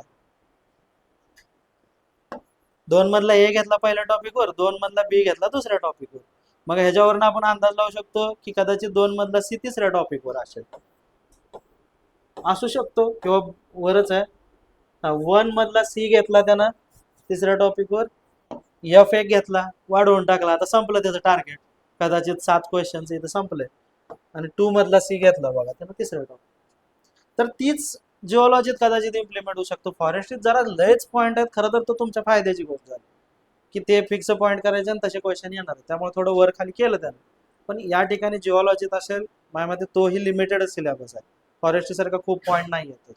सो तेच फॉलो करा. ओके, सो सिलेबसच्या पॉईंटवरनं क्वेश्चन काढत काढत पुढे जा, मग ऑप्शनल कम्प्लीट करा. देन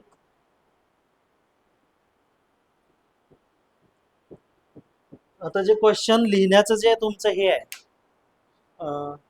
ते पेपर बघू.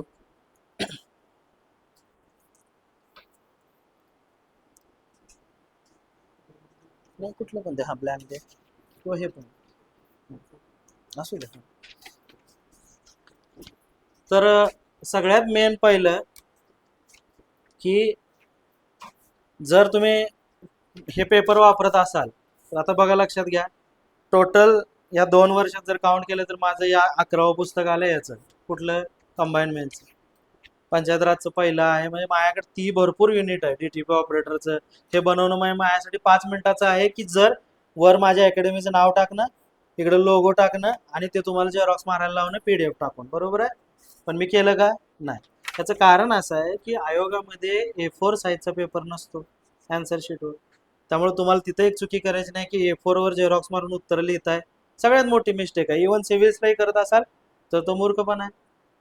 इव्हन युपीएससी मध्ये पण तुम्ही ते A4 वर प्रिंट मारून जर सोडवत असाल तेही चुकीचं आहे. Dimensions are different. या पेपरचं जर आयोगाचं बघितलं डायमेन्शन्स तर हाईट कमी असते A4 पेक्षा आणि विड्थ जादा असते. आता तुमचं होतं काय, तुम्ही जर A4 वर झेरॉक्स मारून सोडवल्यानंतर सगळ्यात जास्त फायदा कुणाला होतो तर अकॅडमीला होतो. त्याची जाहिरात सगळ्या लायब्ररीत फिरते आणि तुम्ही त्यांचं काम करता. ओके, MR म्हणून मार्केट रिप्रेझेंटेटिव्ह त्या पदावर तुम्ही रिक्रूट होता. तर तुम्ही एवढा विचार करत नाही की अरे डायमेन्शन्स वेगळी आहे, आपण एवढे मेज दिले आहे ना. प्रत्येकाने बघितलं असेल आपलं मराठी इंग्रजीचं पेपर देताना. सो A4 साईज नसते ती. पण त्याच्यामुळे होतं काय की आयोगात गेल्यानंतर वेळ जादा असते आणि मग 5 शब्दाच्या ऐवजी 6वा शब्द तुटायला सुरू होतो आपला. कारण इथं 6-5च बसत असते ते A4 वर आणि इथं मात्र 6वा बसायला सुरू होतो किंवा तो निम्मा तुटायला सुरू होतो. पण शक्यतो असे पेपर आणा की जे आयोगाच्या डायमेन्शन्स न बदलेले. मार्केटमध्ये मिळतात असाइनमेंट पेपर मिळतात त्या साईजचे, किंवा हे जे आता समजा एक ह्यांनी ऑलरेडी जे आहेत पेपर तर त्यांनी बनवून ठेवलेत की ह्याच्यावर कुठल्याही अकॅडमीचा सिम्बॉल नाही, काय नाही काय नाही. सरळ सरळ आपलं फक्त जिथं MPSC आहे तिथं ऐवजी त्यांनी कंपनीचं नाव दिलंय सुप्रा म्हणून काहीतरी. तर हे मिळतंय. आता मला जिथं मिळतंय एवढंच माहित आहे की फ्युचर पब्लिकेशन मध्ये जिथं आपली पुस्तकं इतरही दुकानात असेल किंवा इतर दुकानदाराला सांगा त्यांच्याकडनं घेऊन या. आणि दुसरं कॉस्ट कटिंग पण आहे. 80 रुपयाला किती, 80 रुपयाला 100 म्हणजे असे 100 सिंगलवाले ना. तर मग ते पण परवडतं ना. झेरॉक्स तुम्ही जे 50 पैशाची मारणार आहे त्यांची ऍड करणार आहे, त्याला स्पायरल करत बसणार आहे, त्याच्यापेक्षा याच्यावर नोट्स काढा कुठल्याही ऑप्शनलचं, म्हणजे जेणेकरून आयोगाचे डायमेन्शन्स मॅच होतील आत्तापासूनच तुमच्या ह्याच्यात. येस. आता तुमचे क्वेश्चन सांगा अजून कोणकोणते. हा, एक सेकंड ते, कुठल्याही अकॅडमी लावताना, कुठलीही, माझी म्हणत नाही, कुठलीही अकॅडमी लावताना या सिच्युएशन मध्ये पहिला प्रेफरन्स जिओलॉजीची लावा, फॉरेस्ट्रीची लावा, ऍग्री लावा. नोट्स आहेत का बघा. कारण नोट्स आता हे जे पिरियड आहे याच्यामध्ये तुम्ही नोट्स काढत बसला तर UPSC मध्ये कदाचित आपण वर्षभर ऑप्शनलला देतो, त्याच्यानंतर त्या गोष्टी होतात. नोट्स आहेत का बघा. कारण मार्केट सिनेरिओ असा आहे ना की जिओलॉजी लय जण आहेत, करा लॉन्च बॅच, परत आली 1-2 टॉपिक घ्या, परत तुम्ही पेपरच्या आधी त्याला इरिटेट करणार नाही आणि तुम्ही बी सोडून देणार, पैसे मिळणार, संपला विषय.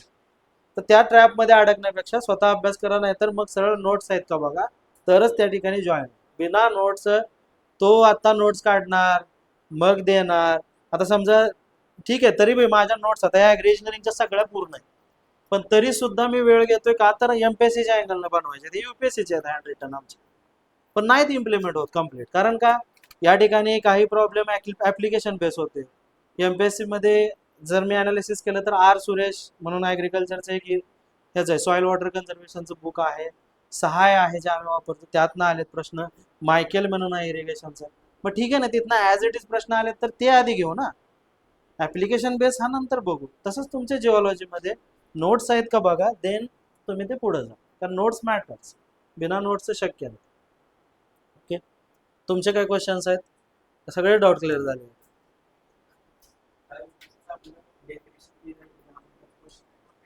हां हां. नाही, अजिबात नाही. मी तुम्हाला तेच म्हणलं ना, तुम्ही लिहाल तित काय. आता काही ठिकाणी फक्त अजून तसे नाही आहेत प्रश्न, पण डायग्रामच काढायला लावली तर त्याला डायग्राम थोडीच आपण 1.5 पानापर्यंत जाणार आहे. 1 पानात नीट काढा. तुम्हाला फक्त ऑब्जेक्टिव्ह विचारले, ऑब्जेक्टिव्ह तर 8च पॉईंट आहेत, 8 पॉईंट निम्म्या पानात पण संपणार आहे. सो हा टेक्निकल क्वेश्चन पेपर आहे. आणि तुम्हाला UPSCचंही सांगतो, ऍक्च्युली त्यांनी असं इन्स्ट्रक्शन दिलेलं असतं, विदिन लिमिट. मिनिमम लिहू नका असं म्हणलेलं नसतं, विदिन लिमिट म्हणजे 150च्या वर जाऊ नकोस. म्हणजे हे कुणाला केलंय बघा, हाट मारण्याचं कुणासाठी केलंय? चेकरसाठी. विदिन 150 लिमिट कोणासाठी आहे? तुमच्यासाठी नाही ऍक्च्युली, चेकरसाठी. नाही तर तुमच्याकडे काय माहित अख्ख्या भारतामध्ये असा फास्ट लिहिणारा असेल की तो 4 पानं लिहित असेल त्या 8 मिनिटात. ते कोणाचा ताप वाढवणार? एक्झामिनरचा. So within limit.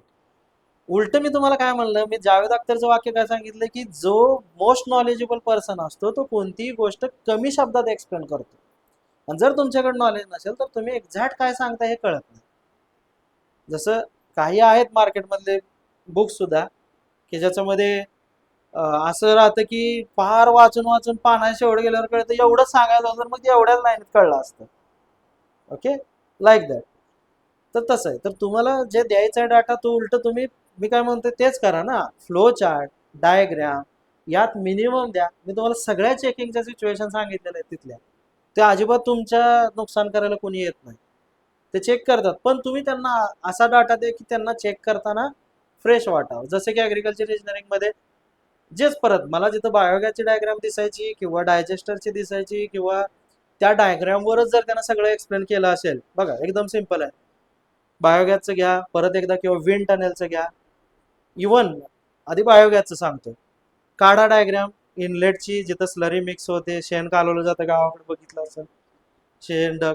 मग तुम्ही नुसती डायग्राम नका काढू इनलेट म्हणून किंवा स्लरी हे करणार मिक्सर म्हणून नका एवढं लिहू.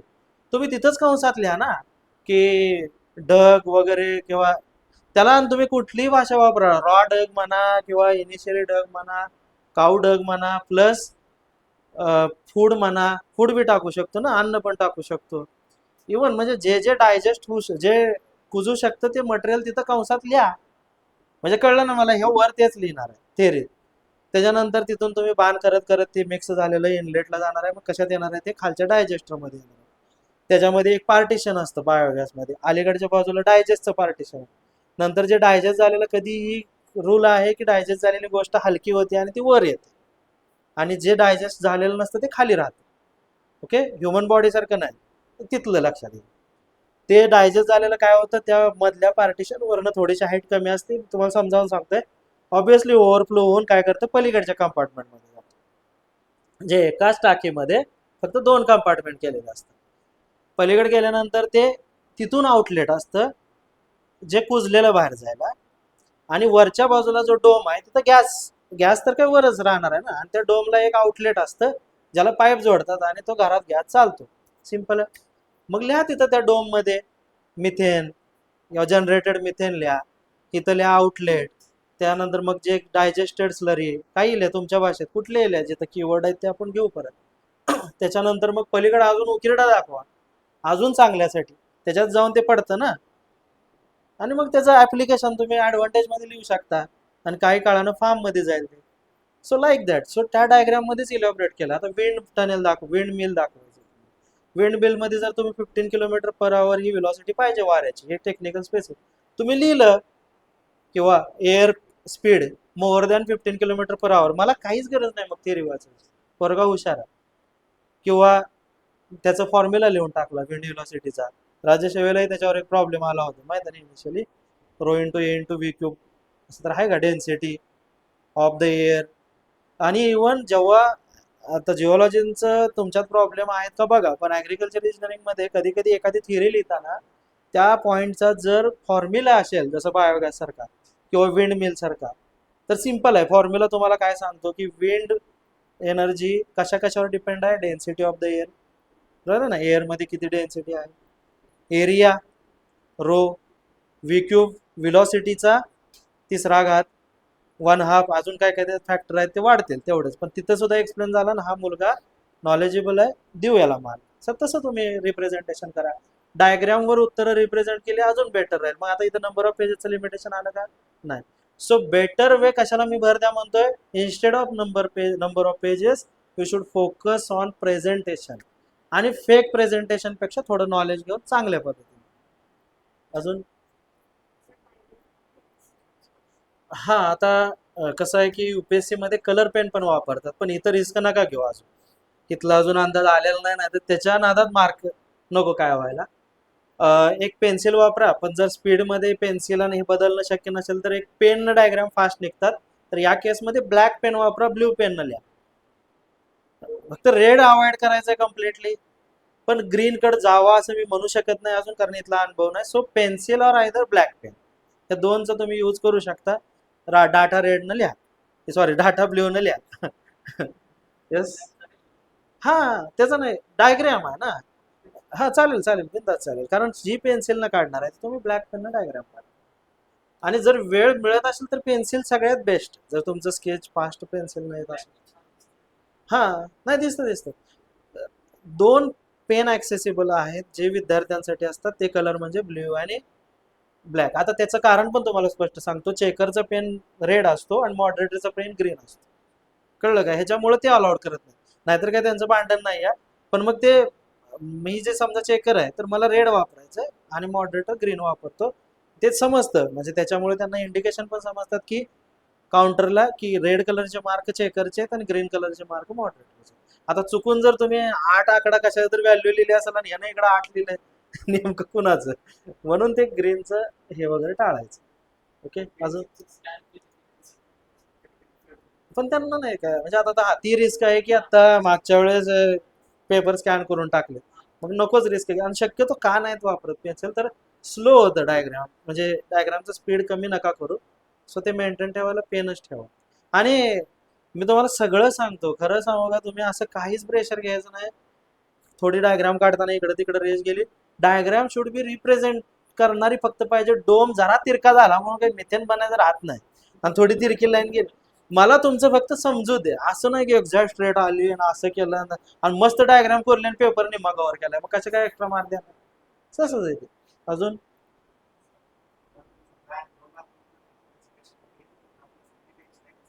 हा हा,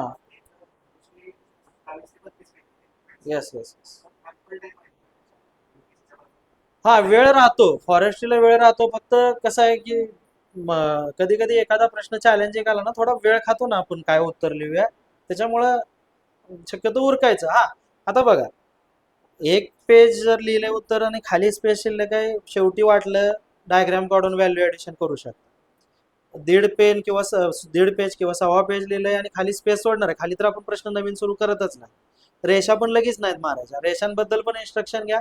सगळा पेपर सुरू संपल्यानंतर पेपर लिहून झाला ते चेक, तो गोळा करणार आहे, हे इंडिकेशन दिसले की पटापट डायग्राम, जिथं जिथं पण गडबडीत जरा उत्तरावर माराल खाट, जिथं आधी इकडून स्टार्ट करा, जिथून लिहिलंय जिथं जिथं स्पेस आहे तिथं रेषा मारा, आणि मग मागच्या ब्लँकवर फास्ट मारत जा.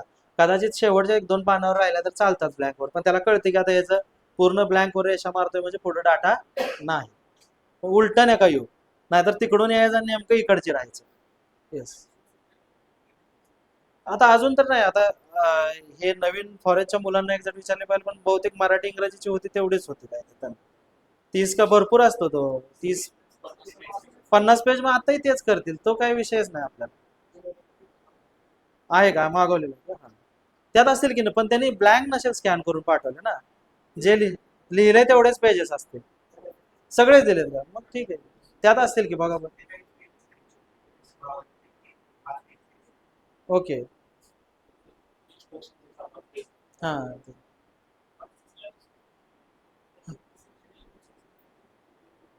फॉरेस्टमध्ये सेक्शन ए ला ह्यांनी काय केलेलं आहे, युपीएससी ला गेलो असतो तर तिथं एका पेपरमध्ये ए आणि बी आहे, पण इथं 1 ते 10 टॉपिक त्याने सेक्शन ए मध्ये टाकले आणि 11 पासून सेक्शन बी. हे मी पहिल्या प्री लेक्चर्स मध्ये वगैरे सांगितलंय, मग आता इथंच आहे बघा, या या क्वेश्चन पेपर मध्ये तुम्हाला कळेल. डिस्कस द फिनॉमिना, हा हाच आहे.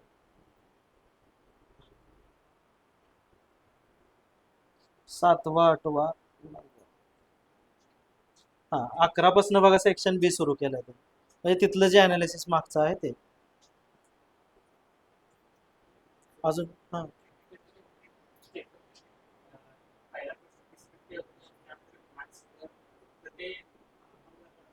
काय झालं असेल, मला असं काय वाटतं की युपीएससी ला एक्झाम्पल सेपरेट असतं. बऱ्यापैकी तुम्ही युपीएससीचे पेपर बघा, एक्झाम्पलला सेपरेट आहे आणि थिअरीत आहे. कदाचित पेपर सेटरला तो तुमच्या दृष्टीने त्यांना विचार केला की एक्झाम्पल सुटणार नाहीत, तर त्या थिअरी पण एक देऊ आणि एक एक्झाम्पलचं सब क्वेश्चन देऊ. एक्झाम्पल नाही सोडवलं तर त्या प्रश्नाची थिअरीचे तर निम्मे मार्क मधले तुम्हाला मिळतील. हा त्याचा पॉझिटिव्ह अप्रोच आहे, यात निगेटिव्ह नाही आहे. नाही, त्यांना तेच सांगणार ना की समजा 15 मार्काला असेल तर कदाचित थिअरी गणित एक्झाम्पल किती मोठा आहे. माझ्यामध्ये जर विड्थ ऑफ फ्लोईंग जर काढायचा असेल तो प्रॉब्लेम फक्त असेल एक 6-7 मार्काला आणि त्याची थिअरी 8 मार्काला असेल. 15 मार्कापैकी होतं ते एकत्र. तर तसं ते त्यांना दिलं जातं विभाग. पण प्रॉब्लेम कंपल्सरी सोडवायचा. ऍग्रिकल्चर इंजिनिअरिंगचे प्रॉब्लेम खूप इझी आहे. म्हणजे थोडे घेतलेत मी, पण एक सेशन सेपरेट घेणार आहे, त्यामुळं इतके इझी आहेत की ते असं लय नॉर्मल आहे, तर ते आउट ऑफ मार्क देतात. ओके, आणि त्या आता त्याचं एक बदल सेशन राहिले की प्रॉब्लेमचं कसं करायचं. हा, अजून. नाही नाही नाही नाही नाही, हे सगळे तुमचं तुम्हाला तेच सांगतोय. बघा, फिरून परत या, मी चेक करा, मी त्याला मला काम धंदे आहेत का नाही की तू डाव्या काढले का, अरे नाही आता थोडा डावा गेला. तो कॅमेरामॅन आहे का? मला दिसलं, मार्क दिले, फक्त बाबा रेषेच्या इकडे येऊ नको जे तुला हे दिले, आणि बाबा पार त्या पलीकडच्या पानावर जाऊ नको. असं काहीच नसतं तुम्ही जो विचार करता. म्हणून म्हणतो की तुम्हाला, बघा मी तिथला अनुभव घेतलाय, तुम्हाला जे सांगितलं जातं तसं काही नसतं. काही म्हणजे काही नाही. फक्त काय असतं की कधी कधी एखादा खूप सिनियर असतो, तो कमी मार्क देण्याची त्याची सवय असते, तिथं फक्त लॉस होतो. पण कदाचित इथं काही इन्स्ट्रक्शन्स आहेत म्हणून मागच्या वेळेस खूप मार्क कमी देऊ नका असं असेल. हम्म. तरी इनलिस्ट म्हणलं नाही, इनलिस्टच लय डोक्याला लावायचं नाही. आणि लयत लय तुम्ही मग तुम्हाला वाटतंय वेळ राहिला तर इनलिस्ट करताना काय करा, मी म्हणेन जर इनलिस्ट म्हणले तर एक लिहा, एक लाईन सोडा, दुसरा पॉईंट लिहा, तिसरा पॉईंट, चौथा, एकाड एक लिहा. आणि तुम्हाला वाटलं परत मी डबल डॉट करून थोडं एका एका लाईन, पण इनलिस्ट मध्ये थिअरी नाही. इनलिस्ट इनलिस्टच आहे. डिस्क्राईब इन ब्रीफ म्हणलं तर ब्रीफच आहे. त्या शब्दाला खूप महत्व आहे. हा हा हा, तुम्ही काय करायला लागलाय माहिती आहे का, ह्याला तुम्ही आर्टच्या अँगलनं बघायला लागला किंवा निबंधाच्या अँगलनं, की बघा एक लक्षात घ्या, फॉरेस्ट्रीच्या क्वेश्चन पेपरमध्ये ओरिजिनल क्वेश्चन पेपर पण असेल याच्यात. हा, इथं असेल. बघा किती तुमच्या पुढे क्लिअर आहे की कुठे इथं लिहिलंय का 150 प्रश्न शब्दातल्या. का नाही लिहिलं त्यांना? बघा आता कुठलीही गोष्ट बनवताना एक्सपर्टला विचारलं असेल ना.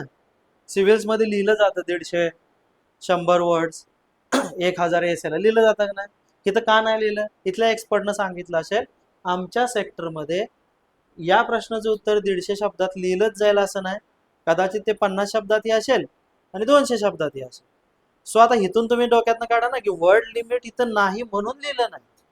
लिहिलं का काय त्याने की 8 बाबा 5 मार्काला प्रश्न आहे किंवा 8 मार्काला आहे, 15 कुठं लिहिलं का कंसात की 250 शब्दातल्या युपीएससी सारखं? इथं लिहिलं का कुठं? नाही. So word limit doesn't matter त्यांना. त्यांना मॅटर कंटेंट मॅटर आहे. येस. अजून मी तुम्हाला म्हणतो 8 जरी लिहिले तर मोर दॅन, काहीच. पूर्ण पॉझिटिव्ह अँगल विचार करा. फक्त लिहिताना काय करा मी म्हणले, लिहिताना सगळ्यात मेन प्रिकॉशन पाळा की त्याला वाचायला लावू नका. इवन सिव्हिल्स मध्ये पण हे फॉलो करा. चेकरला वाचायला लावू नका, रेषा मारून द्या कीवर्ड खाली, मग तो फास्ट वाचेल. त्याला त्या इट इज, दिस इज, त्या ग्रामरशी घेणं देणं नसतं. इट कन्सिस्ट ऑफ नाही, डायरेक्ट इट कन्सिस्ट ऑफ काय ते पुढचं, ते गॅसेस मिथेन असेल, सीओट असेल, एवढंच पाहिजे. To the point. हा, फक्त तुम्ही तसं पेपर नका लिहू नोट सारख्या, नाहीतर मग तुम्हीच काढा उत्तर. तसं नको, फक्त तुमचं ग्रामर राहू द्या. नाहीतर मी असं सांगितलं की नाही तर तसं नाही करायचं. अजून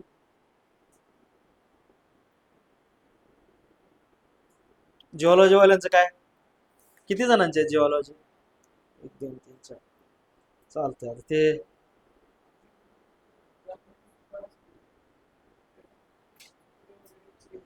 हा, आता प्रॉब्लेम बद्दल मी सांगतो की प्रॉब्लेमचं काय असतं सांगतो. प्रॉब्लेम मध्ये आम्हाला जेव्हा उत्तर चेकिंगला असायचं तेव्हा फक्त जे जे इम्पॉर्टंट असतात, म्हणजे आता आयसी इंजिनच घेतो, ते ब्रेक पॉवर म्हणून आहे, इंडिकेटेड पॉवर, फ्रिक्शनल पॉवर आणि हे. तर आम्हाला सांगितलेलं असतं जर 8 मार्कावर प्रॉब्लेम आहे तर फक्त आम्हाला तीन तीन उत्तरं देतात ते. ब्रेक पॉवर सपोज 24 किलोवॅट असावं, अप्रॉक्सिमेट, 25 पर्यंत चालतं ते, असं एक्झॅक्ट नाही गरजेचं त्यांना. त्याच्यानंतर त्याच्यामधली इंडिकेटेड पॉवर समजा 24 किलोवॅट पाहिजे, तर ब्रेक पॉवर जास्त असणार का कमी असणार? कमी असणार, समजा 18. आणि फ्रिक्शनल पॉवर एकदम मायनर असणार, कारण एवढं मोठं फ्रिक्शन घडत नाही. आणि जर लय जादा असेल तर इंजिन ब्लॉक झाले आणि ऑइल बदललेलं सरळ आहे की ते. तर त्या 3 व्हॅल्यू फक्त आम्हाला देतात आणि आम्ही पण मग काय करतो की एक फक्त चेकरचं काम आहे की त्यानं फॉर्म्युला राईट लिहिलाय का. मध्ये खाडाखोड झाली बघा, मधलं मी करणार आहे का 12 चोक 48 झाले का याचं, ते तुम्ही लिहा, व्हॅल्यू लिहा, मी फॉर्म्युला बघणार नंतर जो. हा तेच आता गणिताबद्दल सांगतो थोडक्यात की एक्झाम्पलला काय करायचं सगळ्यात बेस्ट सोडवताना, की फॉर्म्युला लिहायचा पहिला आणि शिस्तीत लिहायचं. ते फॉर्म्युला लिहिला, फॉर्म्युला नाही आठवला तर मी सॉरी सगळ्यात पहिला फॉर्म्युला नाही येणार, गिवन डाटा येणार. हे सिंपल आहे. गिवन डाटा लिहिल्यानंतर गिवन डाटा जेव्हा आपण लिहितो तेव्हा ज्या ज्या व्हॅल्यू मिळत जातात, थिटा मिळेल किंवा समजा तुम्हाला PLA into N divided by 60,000 हा फॉर्म्युला आहे, पण नाही आठवला तर तुम्ही प्रश्न बघता, प्रश्नामध्ये मीन इफेक्टिव्ह प्रेशर दिलंय म्हणजे P दिलंय. ओके, स्ट्रोक दिलाय म्हणजे एल दिलाय, एरिया दिलेला नसतो, एरिया काढायचा आहे, डायमीटर दिलेला असेल सो डी देऊ पण शकतात पण शक्यतो काढायला लावतात, आणि एन रिव्हॉल्युशन दिला असेल लगेच गिवन डाटा लिहायचा. फॉर्म्युला हा आता अजून लिहिलेला नाही असं समजा, तुम्हाला आठवलाच नाही, आणि गिवन डाटा लिहिल्यानंतर अचानक आपली ट्यूब पेटते, हा याचा formula PLA into 60,000 divided by 60,000 आहे. मग हे गिवन डाटा लिहिल्यानंतर जे मी प्रॉब्लेम मध्ये प्रिकॉशन कायम काय करता करा म्हणतो की युनिट्स पहिला लगेच मेंटेन करा. सेंटीमीटर दिला असेल तर तुम्ही जर कायम कुठलीही गोष्ट मीटर मध्ये करत असाल लागलीच कन्वर्ट करायला शिकायचं, परत कन्फ्युजन वाढवायचं नाही. MM मध्ये वापरत असेल तर लागलेच MM मध्ये करायचं, आणि MM मध्ये असेल तर MM मध्ये ठेवायचं. त्याच्यानंतर मग फॉर्म्युला लिहायचा गिवन डाटा नंतर कंपल्सरी. सो या ठिकाणी indicated power is equal to PLA into 60 लिहिला. जिओलॉजीला आहेत का काय प्रॉब्लेम्स का नाही आहेत अजिबात? नाही आहेत हा. असते तर परवडले असते. आता हा नॉर्मली एक अप्रोच काय राहतो सांगतो, हा फॉर्म्युला लिहिला ना तर माझ्या डोक्यात ते फिक्स होतं की याला आता 2 तर झाले ह्याचे चेकरचं पण. नंतर तुम्ही इथं पीच्या ठिकाणी काय टाकले हे आम्ही नाही बघत बसत. एंडला आम्ही काय बघतो, तुमचं सगळं खिचडी झाल्यानंतर कॅल्क्युलेटरवरचे इथं 24.42 आणि किलोवॅट हे युनिट विसरायचं नाही. युनिट नाही टाकलं तर मार्क जातात, थोडे जातात पण चुकीचं आहे ना एवढं सगळं सोडवायचं आणि युनिट टाकत नाही. सो इथं लिहायचं indicated power is equal to 24, आणि ह्याला एक बॉक्स करायचा आणि ह्याला एक असं इक्वेशन नंबर 1 लिहायला द्यायचं शिकायचं, कारण 3.3 व्हॅल्यू काढायला लावले तुम्हाला. ओके, तर हे एक शिका जरा चांगलं, आणि थोडं डिटेलमध्ये लिहिलं इंडिकेटेड पॉवर तरी चालेल, IP च्या ऐवजी लिहिलं हे इक्वेशन नंबर 1 जास्त आपण गणितात लिहायचो. नंतर जर तुम्ही ब्रेक पॉवर काढली आणि ती समजा 18.30 किलोवॅट लिहायला विसरायचं नाही, त्याला इक्वेशन 2 लिहा. इथं मध्ये काय तर सगळं कॅल्क्युलेशन होणार आहे परत, बरोबर आहे, स्पेस पडून. आणि तिसरं या ठिकाणी लिहा frictional power FP is equal to त्याची व्हॅल्यू लिहा काय असेल ती 1. ती मायनस होणार ना, बरोबर की किती येईल, किती येईल फ्रिक्शनल पॉवर 6च्या आसपास. ऍग्री इंजिनिअरिंग वाले गेले विसरून सर. ओके, का अजून शिकले नाहीत काय काय जणी?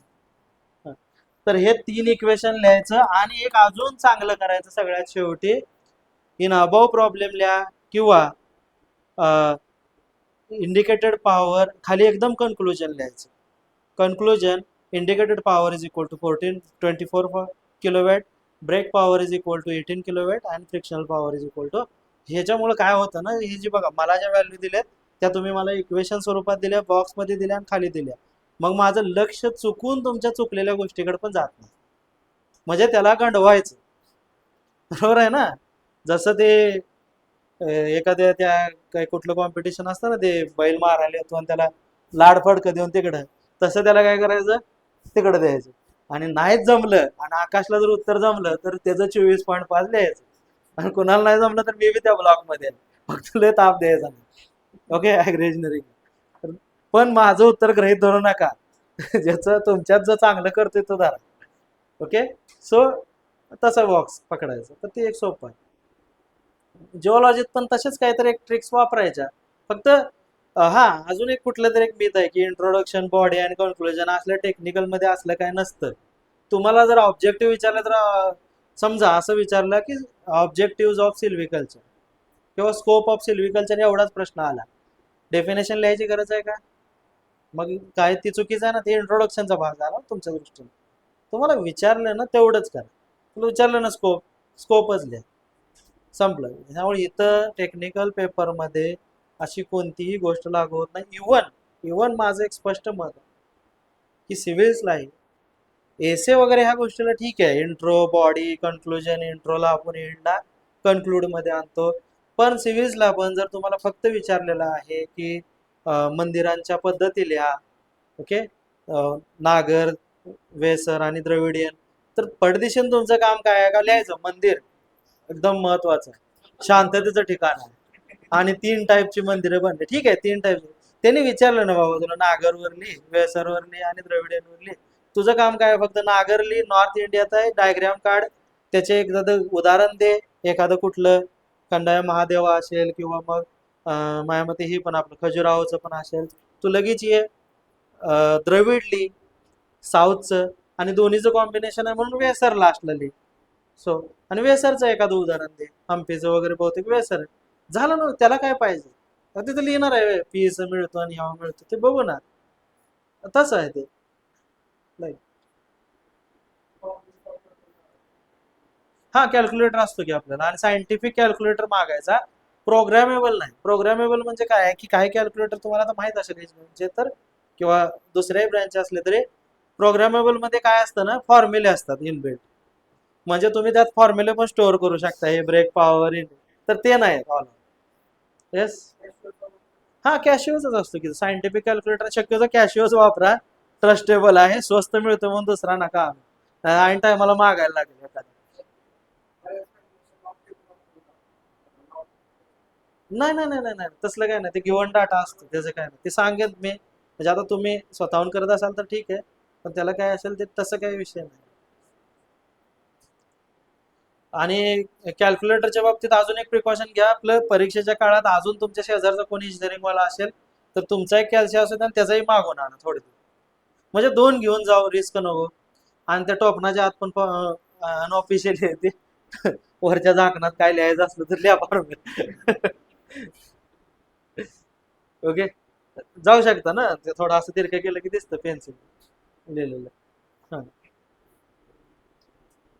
पण त्याच्या बाबतीत भिवून भिवून भिवून लिहायचं राहायचं सगळं, त्याच्यापेक्षा नकाच काय करू, पाठ करा. अजून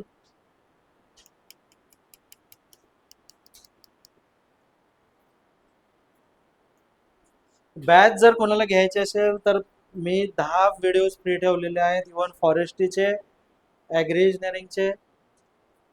सिलेबसच्या बाबतीत आता इथून पुढे थोडंसं स्पीड येईल हे गॅरंटी आहे की ॲग्रिकल्चर इंजिनिअरिंगचा इरिगेशन 3 टॉपिक मेन आहेत, form mechanisation, soil water conservation आणि इरिगेशन.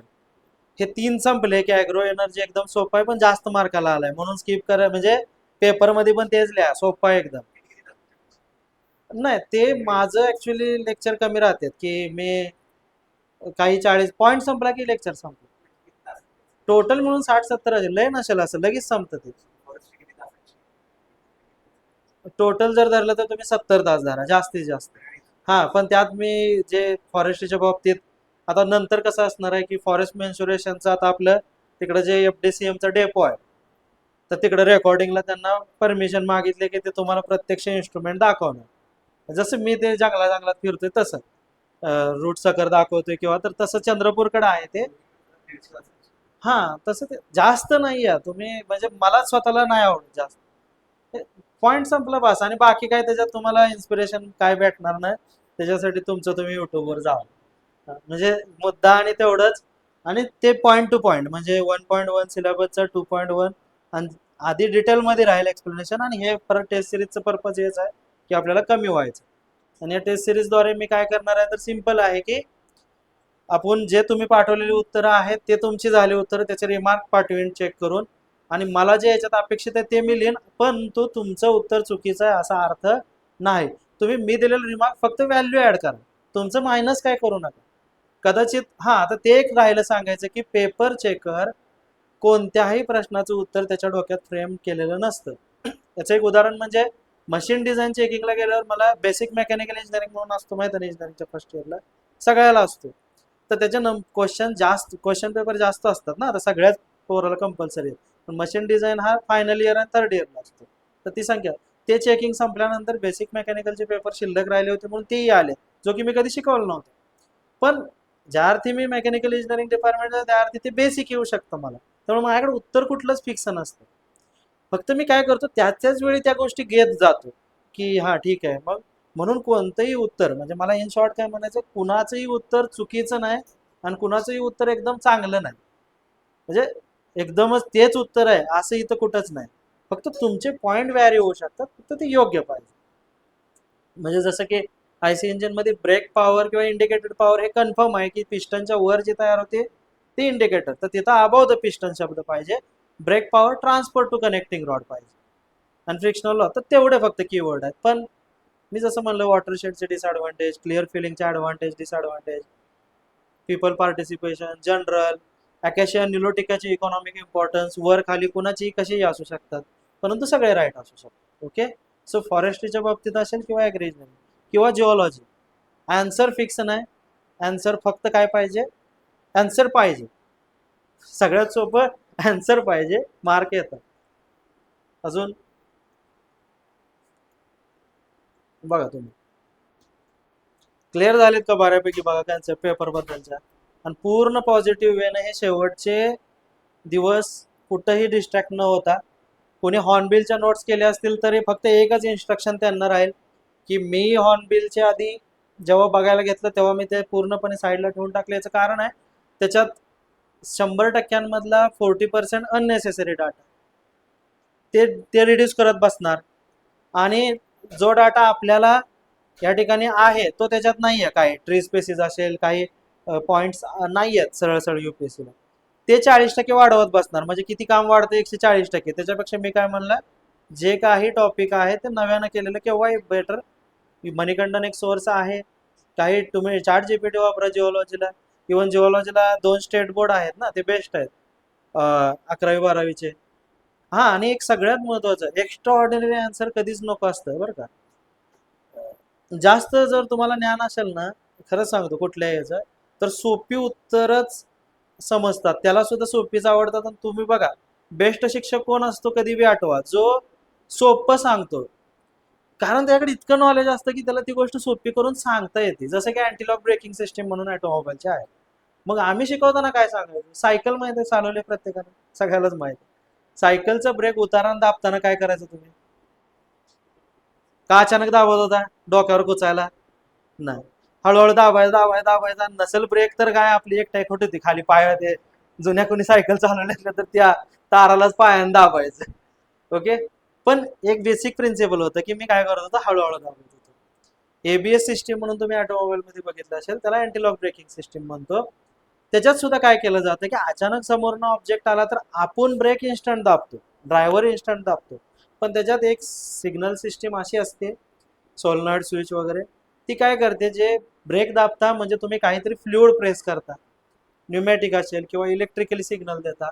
पण ते काय करतं, ब्रेक पेडलवर इन्स्टंट प्रेशर अप्लाय करत नाही, अप्लाय करतं सोडतं. आता ती त्याचं काम सुरू झालं. तुम्ही ब्रेक दाबता म्हणजे काय करता, फक्त त्याला सांगता की मला ब्रेक दाबायचं, हे फ्रॅक्शन ऑफ सेकंड मध्ये घडतं. मग अँटीलॉक ब्रेकिंग सिस्टीम अशी आली पूर्वीच्या कन्व्हेन्शनल सिस्टीमवर की जिथं अचानक ड्रायव्हरनं ब्रेक दाबल्यामुळं, अचानक गाडी थांबल्यामुळं, त्याच्यामध्ये एक सिंपल प्रिन्सिपल असतं, प्रत्येक पोराला कळेल, व्हेकल स्पीड आणि व्हील स्पीड असा एक कन्सेप्ट आहे. म्हणजे आता हे आम्हाला जे शिक्षक पण इतके बेस्ट होते ना, आम्हाला फॉरेन ऑथरची पुस्तकं त्या सरांनी कंपल्सरी केली होती म्हणून आम्हाला ते कळलं. नाहीतर इंडियन ऑथरले खतरनाक असते शॉर्टकटवाले. ही गाडी असती, ही गाडीची बॉडी असं समजा. आता ही झाली स्पीडवाली झाली, एवढी नको, असं एक सिंपल काढू आपण ना. ओके. डुगडुगवाली काहीतरी, हे चाका आहेत, हे व्हील आहे, हे चाक म्हणतो ना, ह्याला व्हील म्हणतो. आणि ही बॉडी आहे गाडी. ऑटोमोबाईल मध्ये या दोन गोष्टीला डिफरन्शिएट केलं जातं.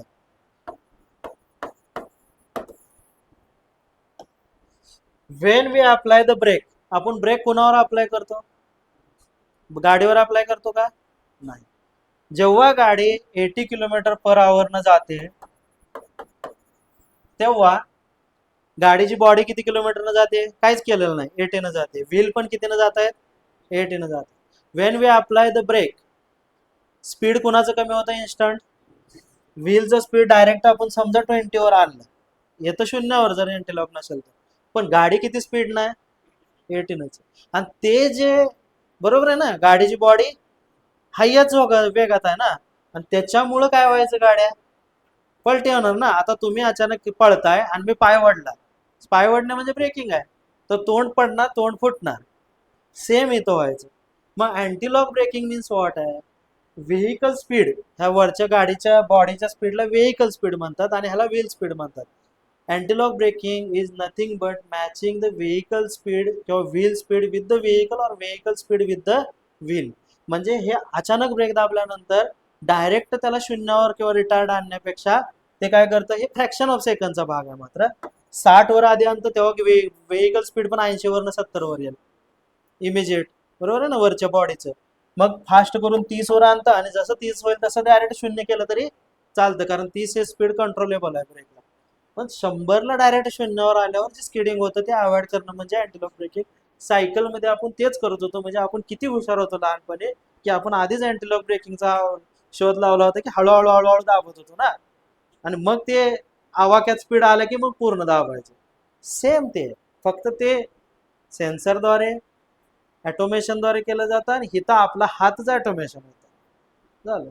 सेम तसंच आहे. तर पेपरमध्ये पण त्याला तेच लागतं. जर अँटीलॉक ब्रेकिंगवर जर आम्हाला प्रश्न आला, तर जर हे कुणीही लिहिलं ना, त्याला व्हेकल स्पीड आणि व्हील स्पीड त्या एक्झामिनरला कळून जातं की याला सगळं नॉलेज आहे, फक्त याला हे आहे. तेच जर नॉलेज नसेल तर तुम्ही काय बी लिहिणार, it is antilock braking system, it consist of brake pedal, ते कळून जातं 2 मिनिटात. हे कळतं आम्हाला, पण कळतं, चालू झालं थापा. पण देतात 2-4 मार्क देतात. जिओलॉजीत बी हेच होणार आहे, फॉरेस्ट्रीत होणार आहे, काय क्वेश्चनला काय त्याचा लोड नाही घ्यायचा. ओके. अजून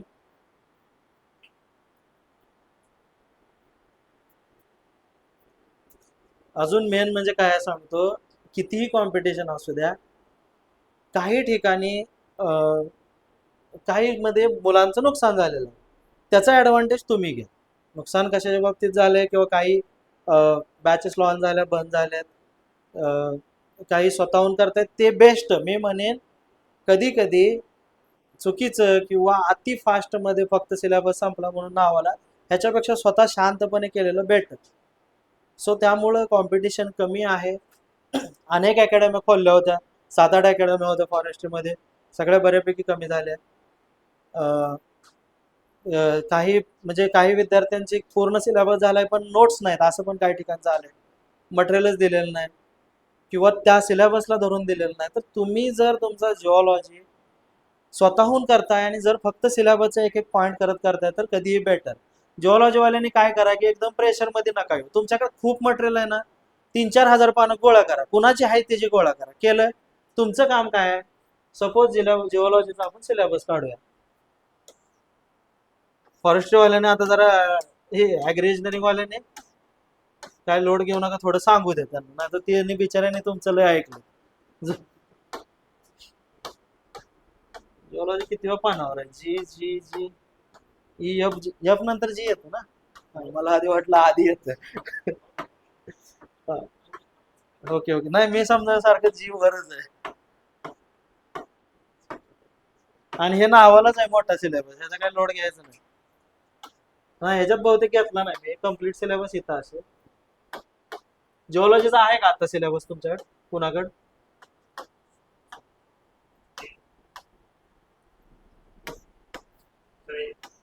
हा, तुम्ही आजपासून फक्त काय करा माहिती आहे का, जिओलॉजी वाल्यांनी, तुमचं कदाचित झालं असेल कुणाचे, मला एवढं तर वाटतं की तुमचा काही सगळा सिलेबस नसेल झाला, पण 4 पॉईंट 3 पॉईंट झाले असतील कुणाचे, तर 3 टॉपिक, टोटल 8 टॉपिक आहेत, बरोबर आहे.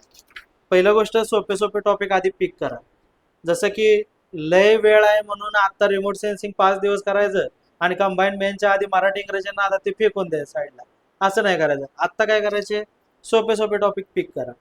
ते केले, समजा ते एका रिडिंग मध्ये वाचून होऊ द्या, तुम्हाला समजलं नाही तरी चालेल, 20% तर समजेल की जिओलॉजी काय एवढं तर समजेल ना तुम्हाला. हा, टेक इट इझिली. नंतर काय करा, फक्त बेसिक कन्सेप्ट ऑफ जिओमॉर्फॉलॉजी या एकाच पॉइंट पुरतं फोकस राहा. त्या एका पॉइंटवर केवळ 8 ते 10 लाईनी काढा. तुम्हाला लिहायचेत किती? बेस जिओमॉर्फॉलॉजीवर पीएचडी करायची का? नाही. त्या चेकरला किती लाईनी द्यायच्या तुम्हाला? 10 लाईनी मॅक्झिमम द्यायच्या. त्या 10 लाईनी काढा आणि शेवटपर्यंत त्याच 10 लाईन्सवर स्टिक राहा. आत्तापासून एक एक एक एक गोष्ट करत राहायचं. एका वेळी पूर्ण सिलेबसवर फोकस नाही करायचा. फक्त पहिल्या टॉपिक मधल्या ए मधल्या बेसिक कन्सेप्ट ऑफ जिओमॉर्फॉलॉजीवर राहा. सॉरी, दुसरा वेदरिंग अँड मास वेस्टिंगवर राहा. त्याचे तुमचं एक पान कंप्लीट झालं, पुढच्या पॉईंटवर जावा. लँडफॉर्म, स्लोप्स, असं करत करत करत फक्त एंड पर्यंत पोहोचा. कदाचित ह्याला 15 एप्रिल लागले तुम्हाला. तुम्हाला नाही आठवणार मग मी वेदरिंग अँड मास वेस्टिंग मध्ये काय केलं. पण खरं सांगू का, आता जेव्हा कधी पण एक लक्षात घ्यायचं की कुऱ्हाडीला धार लावायला वेळ दिल्यानंतर लय लोड घ्यायचा नाही, मग झाड लगेच कमी वेळात तुटतं. 15 एप्रिलला जर तुमच्या जिओलॉजी नोट्स तयार असतील, मग त्या कशाही असू दे डिक्लेअर करायच्या, पण अशा पद्धतीनं करा. आता मला सांगा, त्या नोट्स हार्डली किती पेजेसच्या बनवू शकतात? जर याच्यामध्ये किती असतील तर मी डिवाइड करा, जिथं सोल्फेरम आहे तेवढे पॉईंट डिवाइड करा. डॉट सोल्फेरम 300 पॉईंट धरा. एका पॉईंटवर 1 पेज, 1.5 पेज, 400 पेजेसच्या होतील हाताने लिहिलेल्या. पुढं अजून तुमच्याकडे 15 दिवस आहेत. रोज तुम्ही हाताने लिहिलेल्या स्वतःच्या गोष्टी आरामात एका तासात तुम्ही 20 पानं वाचू शकता. आणि तिथून पुढं तुमच्या त्या नोट्सवर पुढच्या 4 दिवसात फक्त रिव्हिजन बसू शकते. परत 2 दिवसात भरेल, परत एका दिवसावर येईल. ते मेन म्हणजे फक्त त्या कागदांच्या बाहेर जाऊ नका, कारण ते तुम्हाला कॉन्फिडन्स बूस्ट करत.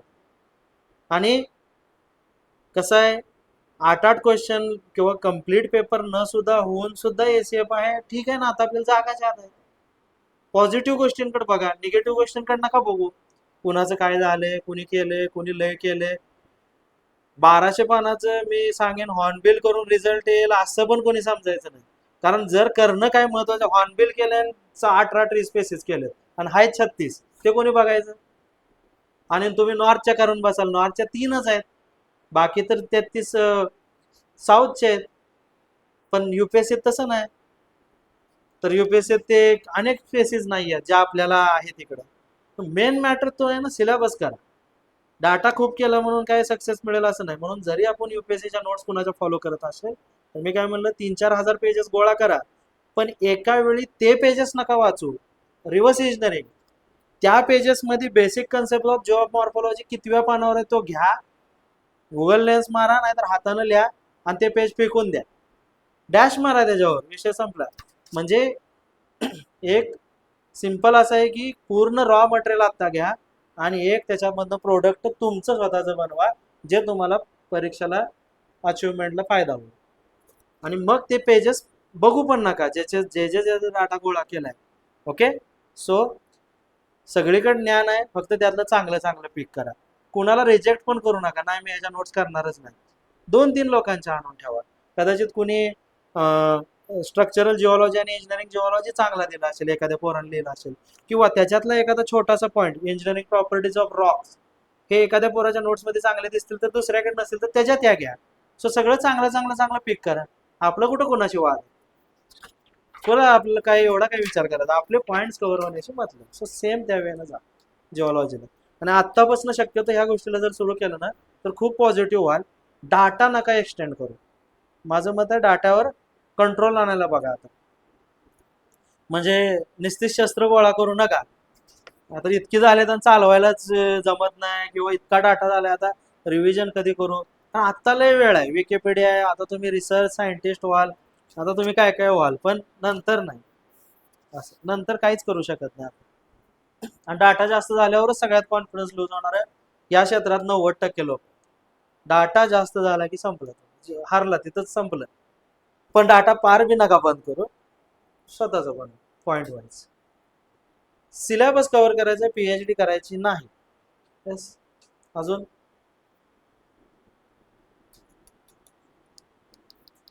झालं ना क्वेश्चन? आता झोपायचं पण टायमिंग झाला असेल. चल. कुठलं कुठलं ऐकू येत? हा, बघा तुम्ही ना काही स्किप नका करू. स्किप काय करा जे तुम्हाला कळत नाही. कारण असं होईल की एखाद्या टॉपिक मधला एखादा पॉईंट अजिबात कळत नाही, टाका ना स्किप करून. तुम्ही 2035 ची युपीएससी किंवा एमपीएससी आपल्याला नाही करायची. 2024च्या ऑब्जेक्टिव्हला 507 मार्क कट ऑफ लागला. तेच 18-19ला 507ला गुलाल उधळलाय राज्यात पहिला म्हणून. आलं लक्षात? डीसी. तर तो फरक समजावून घ्या ना. उरका म्हणजे कसं उरका की मी म्हणलं तसं जे जे सिलेबसचे पॉईंट मिळत आहेत ते करा. तर जो मिळतच नाही आणि त्याच्यासाठी जर खूप R&D करायला लागले तर वेळ नका वाया घालवू. काही उपयोग नाही. आणि चुकून बसमधनं जाता जाता जरी तो पॉईंट मिळला तर ते वाचा. आणि तो लक्षात राहणार तर अजून एकदा कुठं वाचतो आपण, जसं GS2ला आपण कायदे वाचून आत जात होतो, डायरेक्ट तो प्रश्न काढायचो कायद्यांचे आणि गोल करत राहायचो. तसंही थोडा प्रश्न दिसला तर लिहा, पण शक्यतो रिटर्न मध्ये खूप फ्लेक्झिबिलिटी राहते. आणि जो इंजिनिअरिंगला अप्रोच होता, कदाचित लय जण काय सगळे टॉपिक करत होता का तुम्ही? मी तर नाही. ते माहित होतं हे नाही करायचं आणि हे नाही करायचं. फक्त एकदा मी एक आयडिया केली की एक स्ट्रेंथ ऑफ मटेरियल म्हणून आहे, तुम्हाला पण असेल, सॉम म्हणून होता, आणि तिथं हुक जॉईंट म्हणून आम्हाला सिलेबस. कधी नाही ते डोकं लावलं आणि मी हुक जॉईंटचे प्रॉब्लेम केले का तर लय मार्क मिळतील. आणि पेपरमध्ये गेलो आणि हुक जॉईंट वर एवढा अवघड प्रश्न आला की जो सोपा होता तो बी टॉपिक गेला आणि हुक बी गेला. म्हणून तुम्हाला म्हणतात असल्या ना आधी लागू नका. ती हुकच डिझाईन होईना. आणि मशीन ड्रॉइंग मध्ये आपल्याला ग्राफिक्सला एक होतं, ग्राफिक्स म्हणून मशीन ड्रॉइंग मध्ये एक काढायचं, त्यात एक प्रॉस्पेक्टिव्ह व्ह्यू म्हणून होता. 3Dतनं एक तुळस तयार होती. तर ते सगळं प्रॅक्टिस केलं आणि त्यावेळेस तो आलाच नाही. तसं काही काय एकदम लॉजिक करायला जायचं नाही. तर मी तुम्हाला सांगितलं तसं इझी घ्या, जसं आपण इंजिनिअरिंग घ्यायचं तसं घ्या.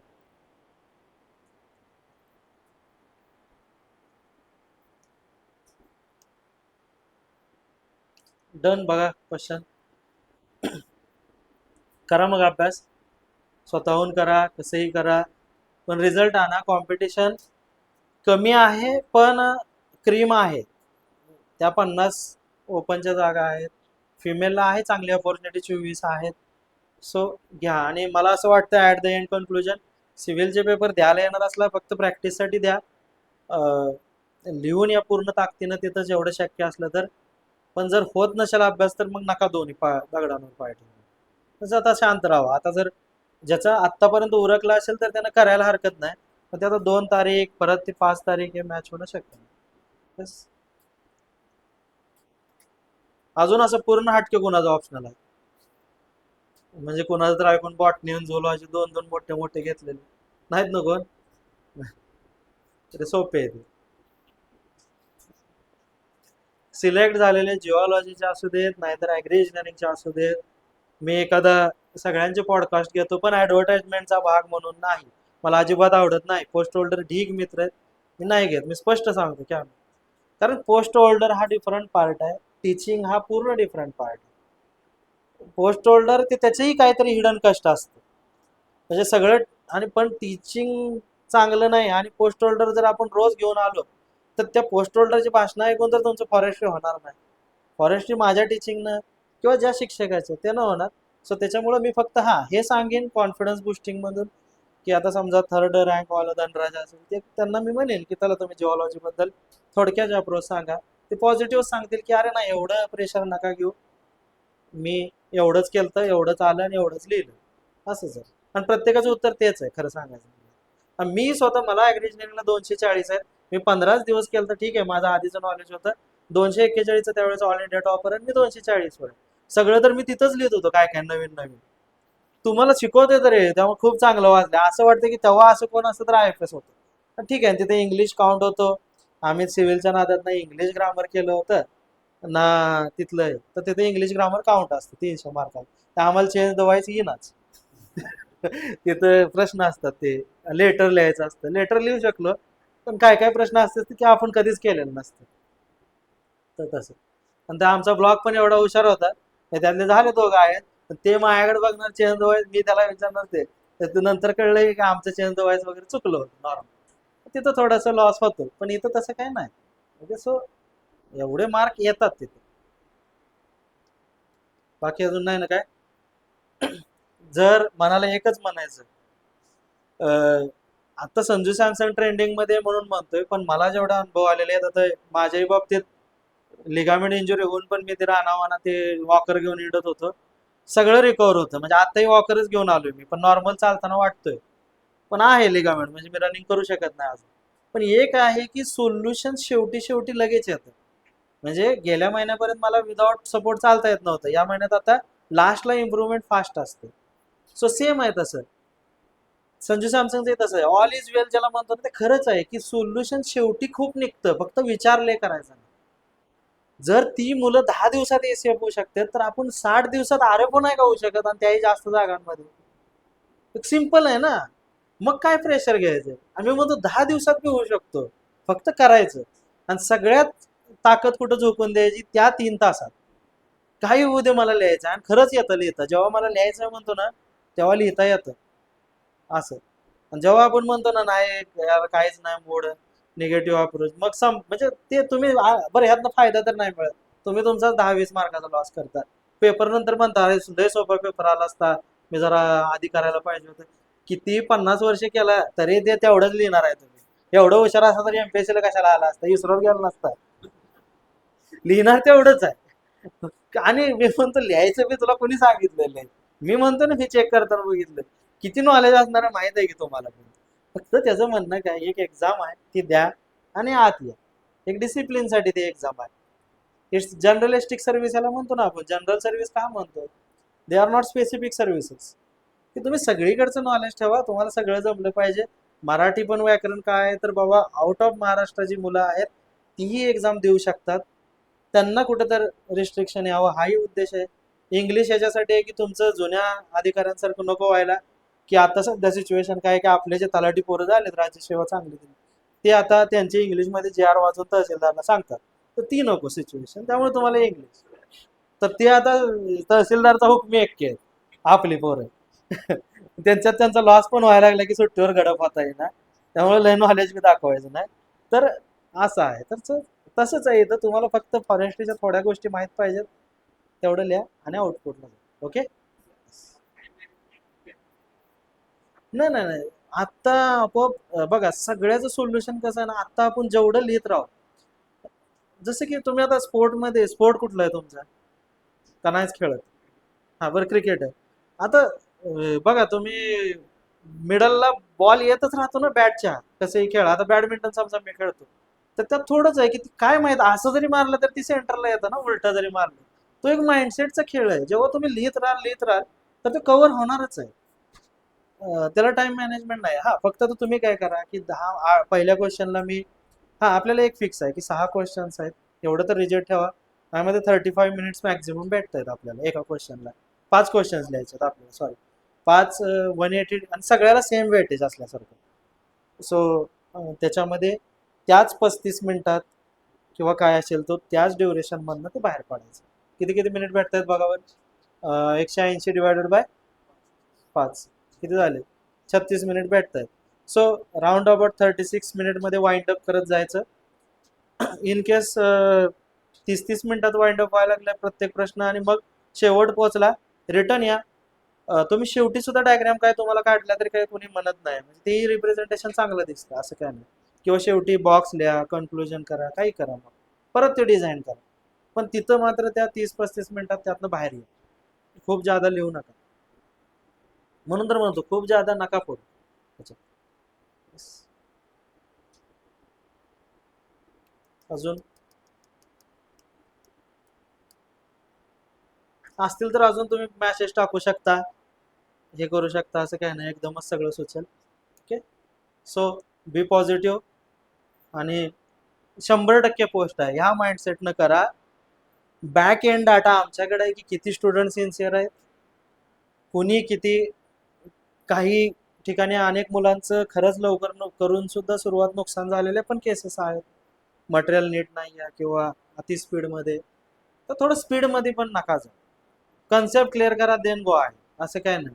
हे टेक्निकल आहे, खूप वर्ष लक्षात राहतं. म्हणजे जर तुम्ही खूप चांगलं केलं ना, तर ते कायम परीक्षेपर्यंत लक्षात राहते. हे काय असं नाही एक्झॅक्ट ते फूड सिक्युरिटीच्या ऍक्टची 5 जुलै 2000, बरोबर ना, किती होती, 13, रेट्रोस्पेक्टिव्ह लागू झाला. प्रेसिडेंट सिग्नेचर किती होती? हा, आणि सिव्हिल्सला बी असा काय आला प्रश्न तर काही डेट लक्षात ठेवायची गरज नाही, लिहायचं, पण हे लिहिल्यावर अजून इम्प्रेसिव्ह दिसतं. ओके, सो अशा पद्धतीने करा. माझ्यामध्ये किती आहे, डिसेंबर मध्ये असेल ना, 10 डिसेंबर. प्रेसिडेंट सिग्नेचर फूड सिक्युरिटीवर का 12 डिसेंबर? बघा, असं वाटलं म्हणून वाटलं 10 असेल. प्रिलिमला आहे तो क्वेश्चन पुढं. Yes. करा तसं, एकदम होतं ते. सो एक वहीत लिहून ठेवायचं, ते 10 दिवसात करू शकतात, मी 60 दिवसात करू शकतो. पण दुसराही मेसेज लिहायचं, 14-15 तास इथनं पुढे द्या. ह्या अचानक डेंजर फील्ड मधनं बाहेर पडायचं हे बेस्ट टाइम आहे. आपल्या झालेल्या चुका आठवत असतील, यार ऑब्जेक्टिव्हच्या एवढ्या चांगल्या नोट्स काढल्या, वाया गेल्या वाटत असेल कधी तर कुणाला, मी एवढं क्लास केले, एवढ्या मायक्रो नोट्स काढल्या, हे सगळं आहे. पण ह्यातनं बाहेर पडायला हा सगळ्यात बेस्ट काळ म्हणजे रोज 14-15 तास पुढचे 55 दिवस करा. खरंच एका बेस्ट पोस्टवर रिक्रूट होणार आहे. आणि सध्याचा जो गव्हर्नमेंटचा सिनेरिओ पाहता, महसुलाच्या बाबतीत असेल हे, तर आत्ता सगळ्यात ही बेस्ट पोस्ट आहे. तुम्ही कितीही म्हणा, तुम्ही त्यांच्या जवळ नाही, आम्ही त्यांच्या खूप जवळ आहे इतर डिपार्टमेंटच्या, म्हणून सांगतो की खूप बेस्ट पोस्ट आहे. जिथं तुमच्यावर प्रेशर नाही, जिथं तुमचं काम इंटरेस्टिंग आहे, जिथं तुम्हाला लयच सगळ्या दुनियेचा कंटाळा आला तर वर एक फार्म हाऊस असतं, आणि तुमची विजिट म्हणजे आता इथली विजिट म्हणजे चालेल, महसूलची विजिट म्हणजे अतिक्रमण काढा, बायका अंगावर येणार, हे होणार. आपली विजिट म्हणजे तिथं गार्ड असणार, साहेब या, कोंबडा असणार. ह्याच्यासारखं अजून काय पाहिजे? प्रेशर रिलीज करणारे विजिट आहे. तुम्ही कुठलाही RF, आणि विशेष म्हणजे ज्याच्यासाठी लोक 5-5 हजार देतात वाघ बघायला, ती तुम्हाला फ्री बघायला मिळणार. बरोबर आहे ना? ह्याच्या इतकं अजून काय पाहिजे तुम्हाला, तुमच्या फॅमिलीला विथ सिक्युरिटी. बिबट्या दिसल्यावर माणसं तिकडे पळत जातील, आपल्याला तिकडे जायचे पगार देणार आहे, तर ह्याच्या इतकं मला वाटत नाही जगात कुठलं पोस्ट असेल. काही प्रेशर नसतं, आणि बेस्ट पोस्ट आहे हेल्थ साठी, याच्यासाठी. सो म्हणून करा. ओके. Yes, yes, yes.